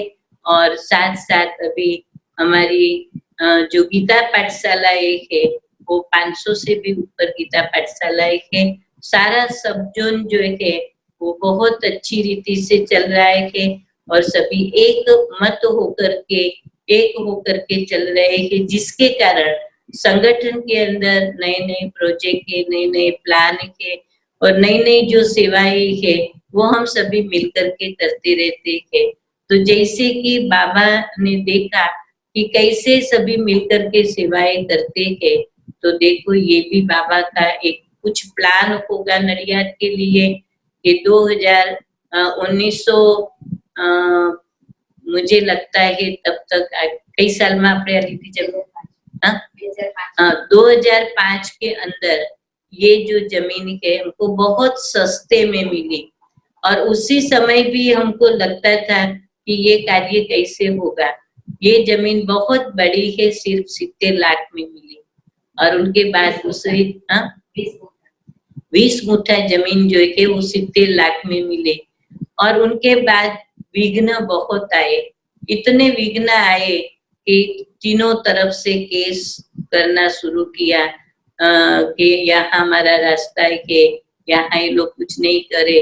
तो केस करते हुए भी आज बाबा ने कितनी मदद की कि हमको ऐसा एक वकील मिल गया जो फ्री हमारा केस लड़ा और वो जीते। और उनके बाद हमने 10 साल के बाद फिर यहाँ जानकी दादी से ही फाउंडेशन डलवाया। और जानकी दादी का एक ही संकल्प था कि पूर्णिमा आगे चल के तुमको बहुत बड़ा लेना पड़ेगा। तो देखो ये बड़ों के संकल्प से ही ये काम हुआ है। और यहाँ भी ऐसे लगता था हम कैसे कर सकेंगे। मैं तो ये भाइयों को बोलती थी कि मेरी कोई ऐसी ताकत नहीं है कि इतने करोड़ का मकान बनाए और मैं कुछ आपको कोई कह सकूं। लेकिन सभी ने बोला और खास तो हमारे जो मामा है उन्होंने बड़ी हिम्मत की और हिम्मत करके बोला कि आप चिंता नहीं करो, आपको टेंशन नहीं आने देंगे, लेकिन हम सभी मिलके करेंगे। तो जैसे बाबा को भी बताया, बाबा ने भी हाँ बोला। और 10 साल तक विघ्न पूरा होने के बाद हम जब केस जीत गए, उनके बाद फिर दूसरी जमीन भी ली 1.5 करोड़ में, और उनके बाद सारा जो भवन है वो दादी के द्वारा ही उद्घाटन हुआ। और उद्घाटन के बाद आज इतनी सेवाएं 2 साल में चली, जो बड़े बड़े गवर्नमेंट के प्रोग्राम के और संस्थाओं के प्रोग्राम के और जो बड़े बड़े लोगों के प्रोग्राम के वो सामने से आने लगे। और कोर्स करने के लिए सारे दिन में हम फ्री नहीं होते, इतने लोग कोर्स करने के लिए आते रहे। बाबा के बहुत नए बच्चे भी निकले हुए हैं। तो ये जो बाबा ने करवाया है, तो मुझे लगता है कि बाबा ने हमको अपने जीवन में एक गिफ्ट दी हुई है, जो बहुत कुछ सेवाएं बाबा यहाँ कराता जाएगा। जो भी मधुबन के भाई बहन आते हैं, बाहर के प्रांत के भाई बहन आते हैं, वो एक ही बात करते हैं कि ये हमारा मिनी मधुबन है। तो जैसे मधुबन का ही एक कमरा कहो या मिनी मधुबन, ऐसे उन लोगों को वासना आती है। और मधुबन में जो कोई कहते हैं ना कि हमको मकान बनाना है, तो वो लोग पहले कहते हैं कि जाओ पहले नडियाद देख करके आओ, क्योंकि नडियाद में देखेंगे तो आपको मालूम पड़ेगा कि बाबा की सेवा का स्थान कैसे होना चाहिए। और हमको ऐसे आर्किटेक्ट भी मिला जो स्वामी नारायण का दिल्ली का जो अक्षरधाम बना हुआ है उनमें वो इन्वॉल्व, और कई स्वामी नारायण के मंदिर गुजरात में या विदेशों में बना, उसमें भी वो प्लानिंग में रहता है। तो वही हमको जब मिला तो उन्होंने कहा पहले मुझे आपका हेडक्वार्टर्स बताओ। तो जैसे उनको मधुबन में लेके गए, सारा मधुबन, पांडव भवन, ज्ञान सरोवर, शांतिवन दिखाया, तो उन्होंने एक ही बात कही, जैसे हमारे स्वामी नारायण का मंदिर होता है, जो कोई देखता है वो कहता है ये किसका, तो बोला ये स्वामी नारायण का। तो वैसे आपकी संस्था का जो मॉडल है वो भी ऐसे ही होना चाहिए। तो उन्होंने ओम शांति भवन देख करके यहाँ का सारा प्लान बनाया, बाहर से देखे तो ऐसे ही लगेगा कि ये मधुबन की एक वो विशेषता है। और नाम भी इतने सारे ढूंढते ढूंढते हमने जब वेदांती बेन से जब यहाँ कुंभ रखवाया, तो उनको कहा कि हम कौन सा नाम रखे, तो उनको 10 नाम लिख के दिया, और उसमें प्रभु शरणम नाम जो है वो बाबा ने पसंद किया। हम सभी को भी यही नाम पसंद था, प्रभु शरणम। बाबा ने बहुत अच्छी बात किया कि प्रभु शरणम जो नाम है, कोई भी धर्म वाली आत्माएं जो है वो प्रभु के शरण में आने वाली है। ये बहुत नाम अच्छा है और इनसे सेवा भी बहुत होगी। तो हम प्रैक्टिकल में ये अनुभव कर रहे हैं कि उद्घाटन के बाद और दादी के आशीर्वाद कहो, वरदान कहो, और बाबा की भी विशेष समझो कि वरदान कहो कि बाबा की बहुत सेवाएं चल रही है। आज हमको ये खुशी है कि जीवन के अंदर जन्म अलौकिक अहमदाबाद में लिया, बड़ौदा में हमारी कर्म भूमि रही, और बहुत कुछ जीवन में सीखने का मिला। और उनके बाद जो सेवाएं बाबा ने करवाई है, क्योंकि मैं तो इतना पढ़ी लिखी नहीं, इतना तो आता ही नहीं था, लेकिन कैसे बाबा ने विशेष सब बड़े बड़े दादियों के द्वारा या जो भी दादियों के पास रह करके सीखी हूँ, और वो दादियों से जो पालना ली हुई है वो आज सेवा में काम लगती है। और उन लोगों के ही आशीर्वाद तो हो, और उन लोगों ने जो हमारे जीवन के पीछे मेहनत की हुई है, और वो मेहनत वो बाबा ने आज विशेष वो जीवन के अंदर जो सिखाया है कि बाबा जो भी कुछ कहता है उसी अनुसार हमको उसी आज्ञा पर चलना है। तो आज बल ये सारा ही भारत के अंदर, विदेशों के अंदर लॉकडाउन है और सब बंद है, लेकिन हमने ये नक्की किया जिस दिन से ये मालूम पड़ा कि अभी सारा बंद रहेगा, आप लोगों को बाहर नहीं निकलना है, हम यहाँ 20 जितनी बहनें हैं और सेंटर की बहनों को भी यहाँ हमने ग्रुप सेंटर में सभी बहनों को ग्रुप में बुला लिया, 3-3, 4-4 सेंटर को, और हमने बताया कि 14 साल की भट्टी हमने नहीं की है, तो अभी हम 14 दिन की भट्टी करेंगे। और ऐसे ही प्लान बनाया कैसे 14 दिन की भट्टी करें, तो पहले साकार बाबा को याद किया कि 14 साल की भट्टी में सबसे पहले बाबा ने जब बाबा को संकल्प आया और वाराणसी में मित्र के घर में चला गया, 6 मास तक वहां रह करके पहले बाबा ने अपने जीवन को पक्का किया। शिव बाबा ने भी उसी रथ को ऐसे तैयार किया कि जैसे वो पूरा ही परिपक्व बन करके फिर वो वहां से निकला। और बाबा ने जैसे ही 14 साल के अंदर सबसे पहले अपने शरीर को भूलने का, आत्मा के पाठ को पक्के करने का नक्की किया, लिखा मैं आत्मा हूँ, यशोदा आत्मा है। तो हमने क्लास सभी बहनों को बोला आज से लेकर के हमारी भट्टी शुरू होंगी, आज सभी को राखी बांधेंगे और दृढ़ संकल्प लो कि 14 साल की भट्टी हम 14 दिन में करेंगे। और ऐसे ही हमने पुरुषार्थ किया।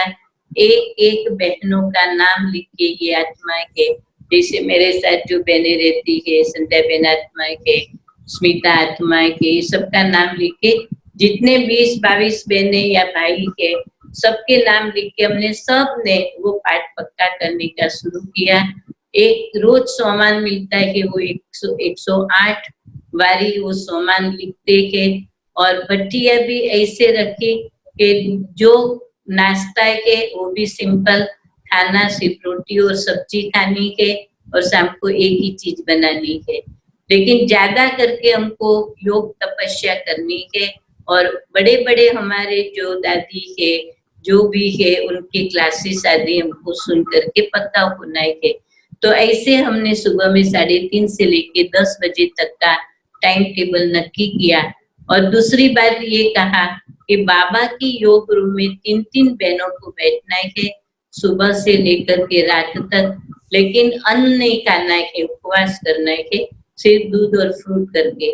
और जब बाबा के रूम में आप बैठो तो जैसे नोट और किताब आदि लेके जाओ, पढ़ो, विचार सागर मंथन करो। लेकिन बाबा ने जो हम लोगों को शुरू में करवाया कि आप अपनी अज्ञान काल की हिस्ट्री और ज्ञान में आने के बाद जो भी भूले की है पूरी जीवन कहानी लिख करके बाबा की भंडारी एक रखी थी, तो उसी में आप डाल देना।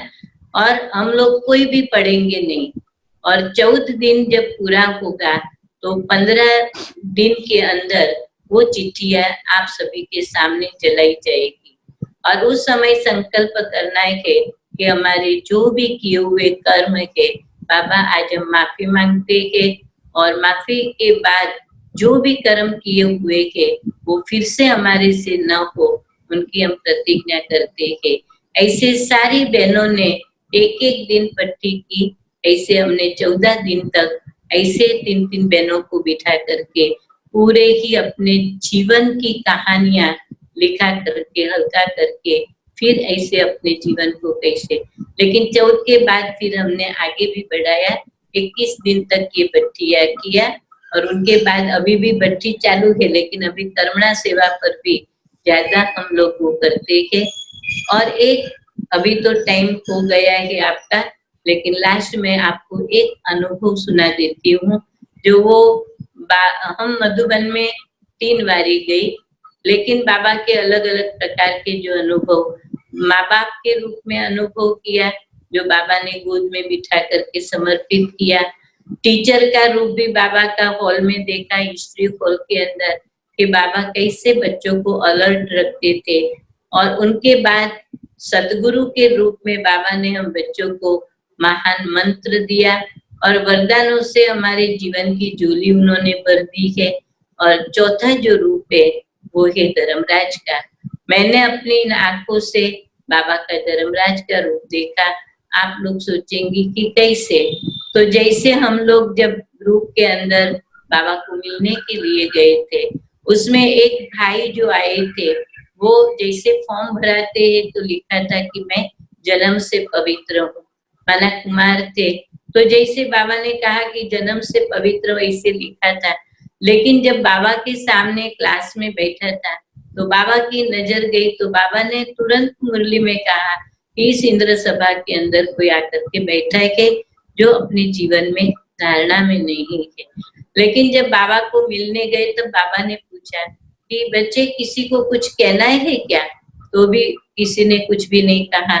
और उनके बाद जब दूसरा दिन हुआ, क्लास पूरा होने के बाद सभी अपने अपने रूमों में जाते हैं, तो वो भाई भी अपने रूम में गया। तो जैसे अपनी खटिया पर सोया तो सारा शरीर पछाड़ने लगा, सिर पटकाने लगा, पाँव पछाड़ने लगा, हाथ पछाड़, और ऐसे वो तड़फ रहा था और चिल्ला रहा था कि बाबा अब मैं नहीं करूंगा, नहीं करूंगा, मुझे माफ करो। ऐसे उनसे सहन नहीं होता था। तो 2 छोटे बच्चे जो है वो उसी रूम में रहे थे, तो वो गए, तो वो घबरा गए, तो घबरा के एकदम बाहर निकले। तो बाहर प्रांगण में विश्व किशोर बाबू घूम रहा था, जो बाबा का लौकिक भतीजा।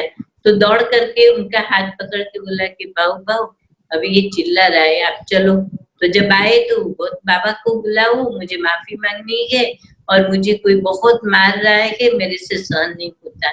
तो बाबू बाबा के रूम में गया तो बाबा उस समय बहनों के साथ खेल रहा था, सभी बहनों के साथ बैठे हुए थे। तो भाव ने कहा बाबा आप चलो, कोई भाई जो है तड़फ रहा है कि आपको बुला रहे। अरे बच्चे, ये तो धर्मराज की सजा खा रहा है, खाने दो, वो झूठ बोल करके आया है। तो बोला उनकी ब्राह्मणी को भेजो, उनकी ब्राह्मणी भी नहीं आएगी, उनको भी नहीं भेजूंगा। तो बोला क्या करूं? तो बोला जाओ पानी के ग्लास लेके जाओ। तो फिर भाव ने पानी का ग्लास लिया और फिर रूम में गया तो बोला कि बाबा ने आपके लिए पानी भेजा है। तो वो पानी उनकी आंखों से छाटा, शरीर पर डाला, थोड़ा वो एकदम भान में आया और उनके बाद उनको पानी पिलाया तो थोड़ा शांत हुआ।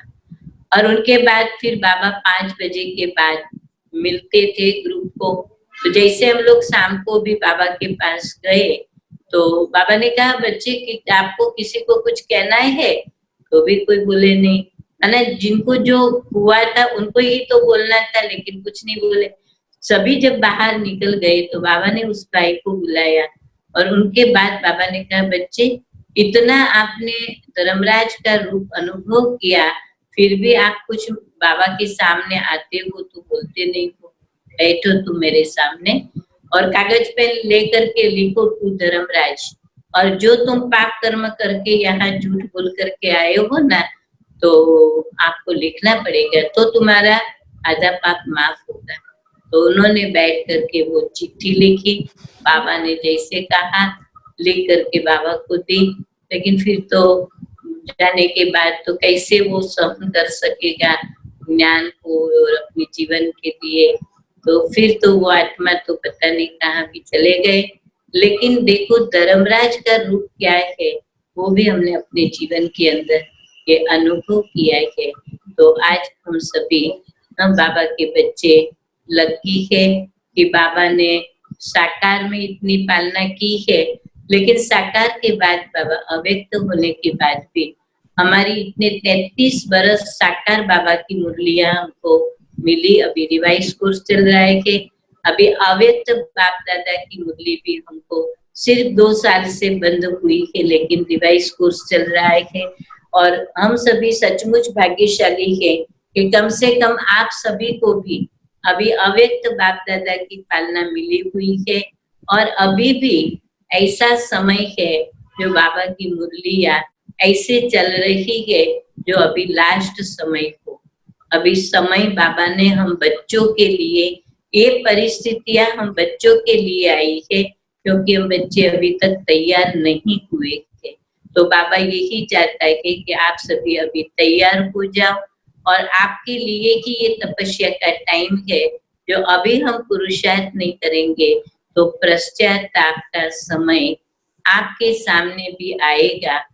बाहर वाले लोग तो इतना ही कहेंगे, अहो प्रभु आप आए, हम पहचाने नहीं, आपकी लीला अपरम अपार है जो हमने आपको पहचाना नहीं।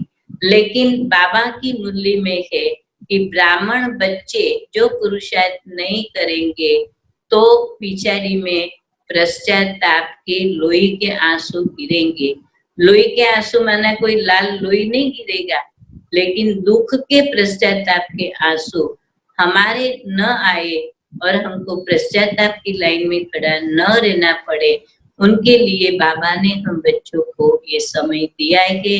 जितनी तपस्या कर सके, जितना बाबा को याद कर सके और जितनी हम मनसा सेवा कर सके कर ले, क्योंकि फिर ये समय आने वाला नहीं है। आगे चल करके कैसा भी समय आए, बाबा हमारी स्थिति को मजबूत करने के लिए चाहता है कि, और यही आवाहन कर रहा है कि हमारी सब दादियाँ चली गई है, अभी 2-3 दादियाँ रही हुई है। तो देखो बाबा हम बच्चों को भी आवाहन कर रहे हैं कि ये एडवांस पार्टी की आत्मा भी कह रही है कि नीचे वाले कब तैयार हो जाएंगे। बाबा भी अभी कह रहा है कि मुझे परम धाम का और स्वर्ग का गेट खोलना है और आप सभी मेरे साथ आओ, आपकी मैं राह देख रहा हूँ। तो बाबा ने हमको ये जो समय दिया है कि हम सभी यही संकल्प ले कि आज का दिन विशेष कौन सा है, अखात तीज। आज का दिन विशेष अखात तीज का दिन है और इसीलिए आज का बहुत अच्छा शुभ दिन है।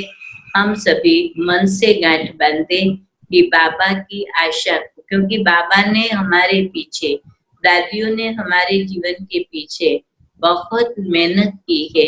हमारा एक ही ऋण है कि हमको बाबा की आशाओं को, बाबा के फरमान को, और बाबा ने जो हम बच्चों के अंदर आशा रखी है उनको पूर्ण करने का ये समय हो चुका है कि हम सभी ऐसे पुरुषार्थ करें कि जिसके कारण बाबा के साथ हम जा सके और बाबा के साथ जाकर के शिव बाबा के पास परम धाम में पहुंचे और परम धाम से फिर से ब्रह्मा बाबा के साथ हम नई दुनिया में आ सके, ऐसा पुरुषार्थ करे। इसलिए बाबा ने 2 बात बताई कि बच्चे अपनी निराकारी अवस्था को बनाओ और फरिश्ते की अवस्था बनाओ, और ऐसी अवस्था बनाएंगे तब आपको स्वर्ग के नजारे जो है वो दिखाई पड़ेंगे। ऐसे हम सभी मिलकर के बाबा की आशाओं को पूर्ण करें। ऐसे आज के दिन सभी के प्रति शुभ भावना और शुभकामनाएं है। आज हमको आप सभी को मिल करके, ऐसे तो सभी को तो नहीं देख सकेंगे, लेकिन फिर भी आप सभी को विशेष बहुत बहुत जैसे कि शुभभावना और शुभकामनाएं है। हम सभी बाबा के बच्चे मिल करके बाबा की अंतिम आशा जो है वो हम सभी मिलके पूरी करेंगे।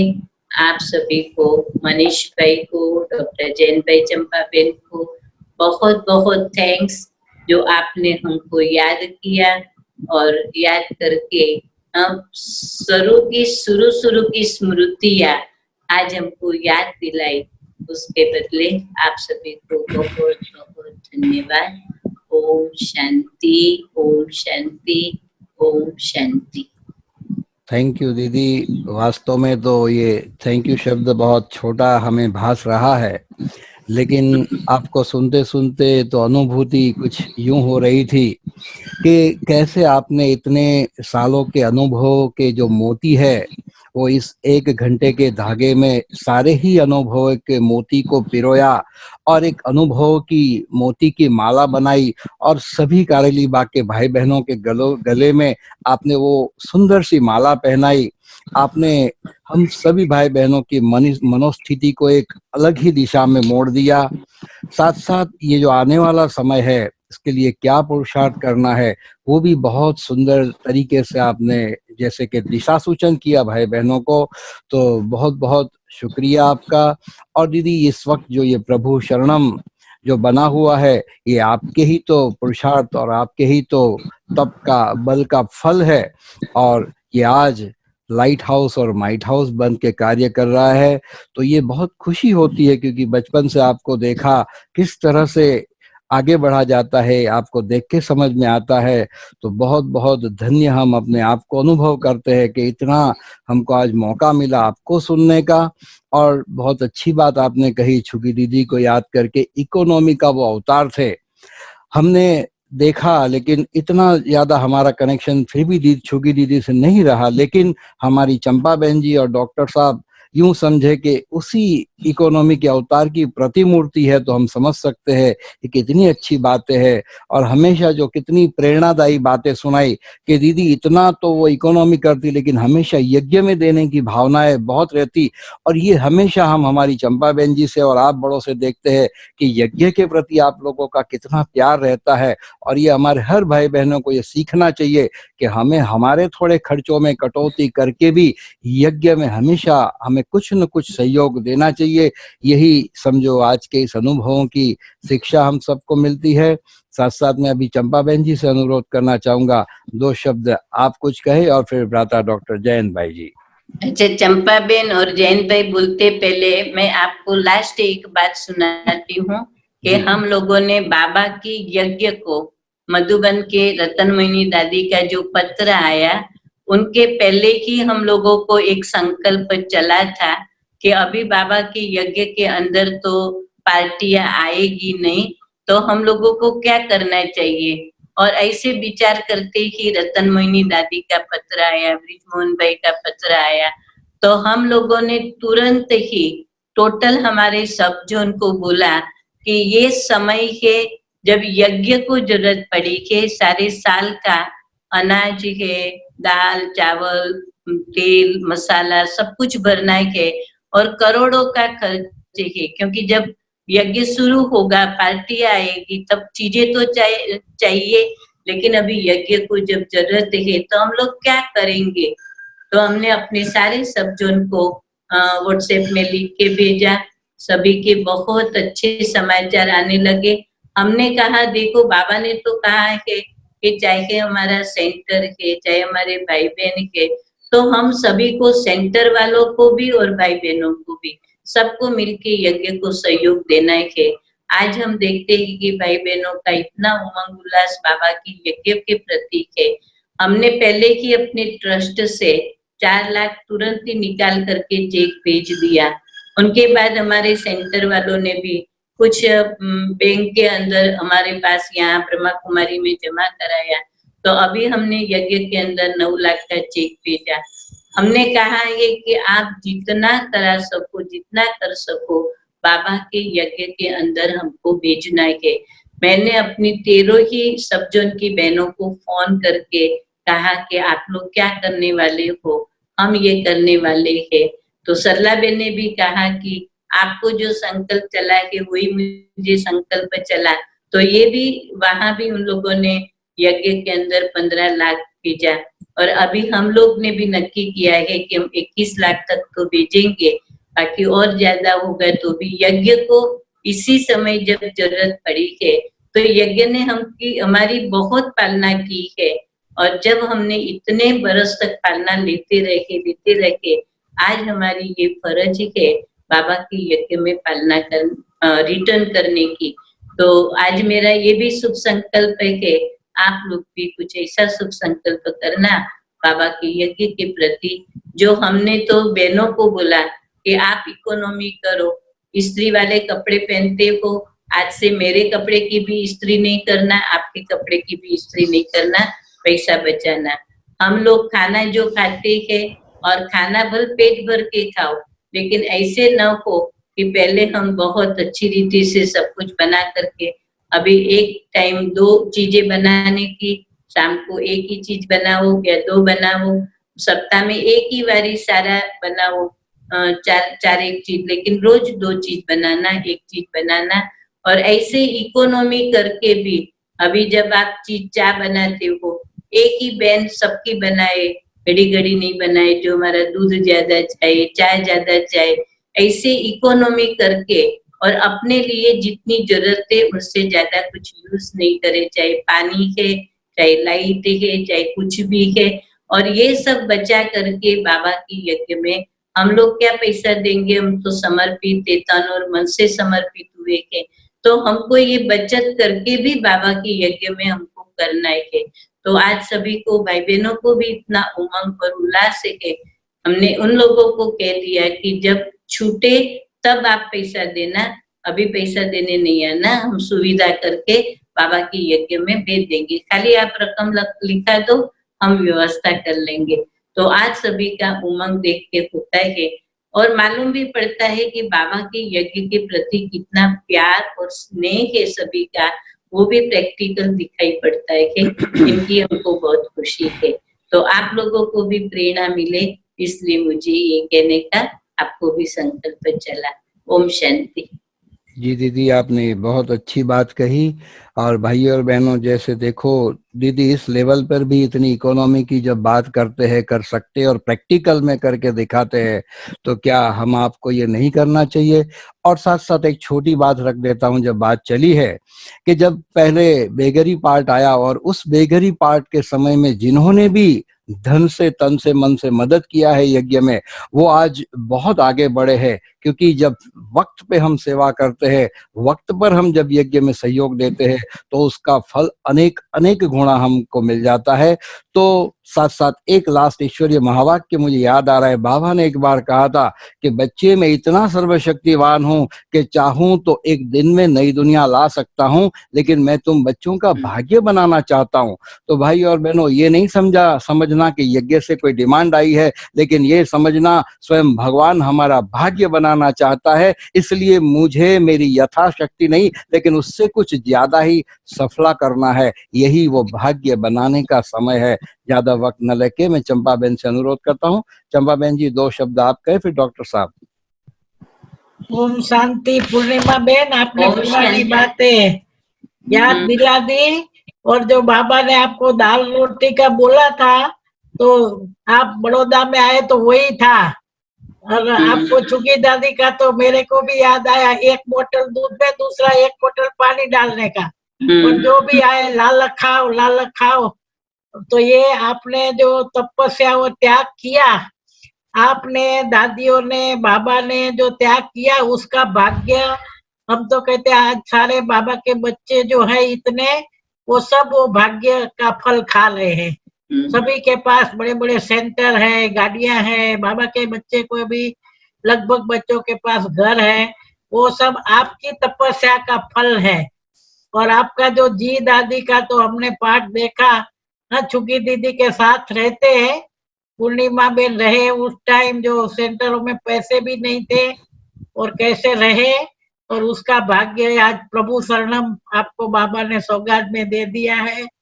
और बहुत बहुत अच्छा लगा। कहानी तो जैसे अभी और सुनते रहे, हाँ। लेकिन टाइम कहता है कि अभी पूरा करो। हाँ, पूर्णिमा टाइम बेन बहुत के हो साथ, पूर्णिमा बेन के साथ तो हम बहुत गांव गांव में गए हैं।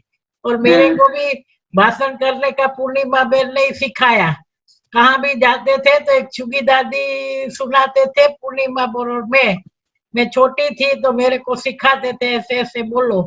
तो हम लोग 3 लोग भाषण करते थे, छोटे छोटे गांवों में कैसे जाते थे। तो वो तो पूर्णिमा बेन ने तो खेड़ा जिला में जाके भी सारे खेड़ा जिला को इतने सारे सेंटर और इतने सारे पाठशालाएं वहां तैयार किया गांव गांव में जाकर के। तो बहुत बहुत अच्छा लगा पूर्णिमा बेन। और फिर से आपका बहुत बहुत धन्यवाद। ओम शांति। और आपके साथ स्मिता बेन वगैरह है, उसको भी दिखाओ। बाजू बाजू में कोई है? स्मिता विजय साथ साथ चंपाबेन, મામાએ પણ ખાસ સહયોગ કર્યો છે આજે દીદીનો આ અનુભવનો જે પ્રોગ્રામ થયો તો સ્મિતાબેન અને મામાનો પણ ખૂબ ખૂબ આભાર હું માનું છું આ વખતે. મામા છે, મામાને બી બતાવો. મામા ત્યાં હોસ્ટેલમાં. અચ્છા, હોસ્ટેલ. સ્મિતાબેન, ઓમ શાંતિ. ओम शांति। बहुत अच्छा। और कोई नहीं है बस? नहीं, અત્યારે તો યોગમાં છે બધા. હોલની અંદર યોગ ચાલે છે ને, સંગઠન ત્યાં છે. अच्छा अच्छा। स्मिताबेन तो आपको कंप्यूटर के पहले से ही है, जब से शुरू हुआ तब। 89 માં આપણી ગર્લ્સ હોસ્ટેલ ખુલી ત્યારથી અહીંયા ભણવા આવી હતી, ત્યારથી અહીંયા જ છું. અચ્છા અચ્છા, બરાબર. અને આ એકાઉન્ટ પાયા લઈને જ મોટા થયા, તૈયાર થયા. અચ્છા, એકાઉન્ટ માં બી શરૂમાં જે આ સરળ થયું ને ત્યારે જી, સરળ એકાઉન્ટ નો સોફ્ટવેર મામાએ નડિયાદથી તૈયાર કરાવ્યો. એટલે એની ટ્રેનિંગ પૂરી હતી, એટલે યજ્ઞમાં ઓડિટ વખતે ફૂલ ટાઈમ સેવામાં ત્યાં એપ્રિલ થી ઓગસ્ટ 4 મહિના પાંડવ ભવનમાં સેવાનો સરસ મોકો મળતો હતો. નડિયાદથી નવી સેવાઓમાં એક તો બીકે ટ્રેનિંગ કોર્સ શરૂ થયો હોસ્ટેલની અંદર.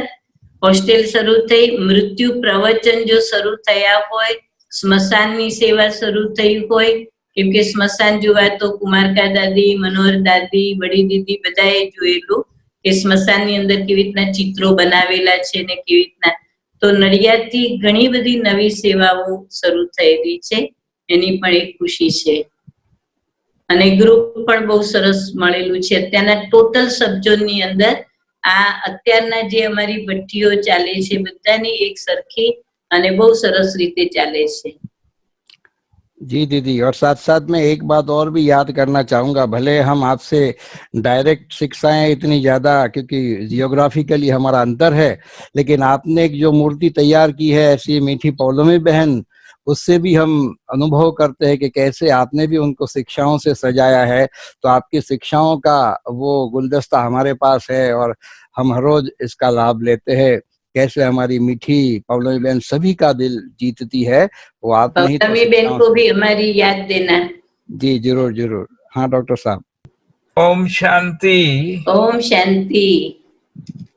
बहुत खुशी होती है हमारे आदरणीय प्यारी पूर्णिमा बहन, जिसकी कई विशेषताएं याद आ रही है। आपके प्रवचन से भी बहुत ख्याल आया कि कैसे आप बचपन से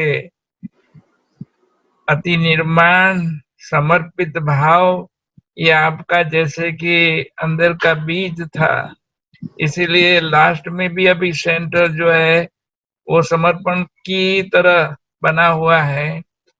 और आपकी सहन शक्ति, समाने की शक्ति और बाबा के प्यार जो है वो इस प्रवचन से हमने अच्छी तरह अनुभव किया। ऐसे हमारी आप बड़ी बहन हो, आपसे हमारा सत सत नमस्कार है। और ये हमें सौभाग्य भी मिला कि आपके साथ हम बचपन में ही रहे और अच्छी बातें सीखी, हमारी संभाल भी रखी थी। हमारे माता पिता भी आपके पास आते रहते थे, भिन्न भिन्न रूप से आपकी परीक्षा भी होती थी, फिर भी आपने बहुत अच्छी तरह कभी कोई बात धारण किए बिना हमको आगे बढ़ाया। और ये सब जो है आपके मूलभूत जो गुण थे, जिसके कारण आज इतना विस्तार हुआ है, सबको समाया है। हमने वैसे भी देखा है आपके इस ईश्वरीय जीवन में कई ऐसी घटनाएं हैं, फिर भी आप कैसे विघ्न विनाशक बन के आगे बढ़ते रहे हैं।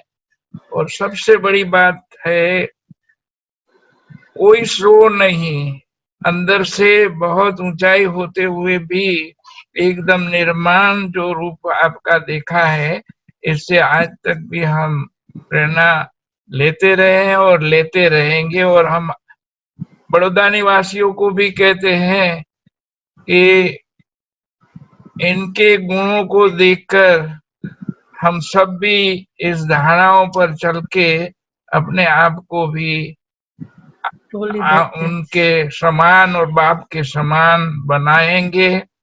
और यही अभी भट्ठी में भी हमें क्या करना है, अपने आप के जीवन को श्रेष्ठ और दिव्य बनाने की प्रेरणा जो मिली है, दृढ़ संकल्प के द्वारा सब उल्टी बातें हैं उसको स्वाहा करके आगे बढ़ेंगे। यही आप सबकी ओर से मैं भी कहता हूँ कि हम सब ऐसे ही निर्णय करके अपनी बुराइयों को जला के देवी गुण धारण करके आपको प्रसन्न करने का पूरा पुरुषार्थ करेंगे। ओम शांति। तो मुझे भी एक बात और कहनी है। हाँ। कि हम सलभोन में थे, सूरत में भी सेंटर नहीं था, तो पूर्णिमा बेन का एकदम विस्तार पूर्वक लेटर आता था, इधर सेवा हुई है, और टोली पोस्ट में भेजते थे। उस टाइम देखो सेंटर में भी इतना पैसा नहीं होता था, फिर भी टोली पूर्णिमा बेन, चुकी दादी और पूर्णिमा बेन टोली भेजते थे पोस्ट में। पूर्णिमा बेन याद है ना सरबोन हाँ, में? बोला ना, अभी बोला भी था। तो पूरा पोस्ट याद। में इतना लेटर लिख के इतना विस्तार से सारी सेवाओं का वो लिखने का, आज भी बहुत लिखते हैं पूर्णिमा बेन, इतनी उम्र में भी लिखने का बहुत शौक है पूर्णिमा बेन। चलो आज सभी स्मृतियां आ गई। हाँ, तो बस दीदी यही गीत जहन में आता है, वो दिन कितने प्यारे थे, ये दिन भी कितने प्यारे हैं। 2 मिनट बाबा की याद में बैठते हैं और फिर ये सभा पूरी करते हैं। ये दिन भी कितने प्यारे हैं, वो दिन कितने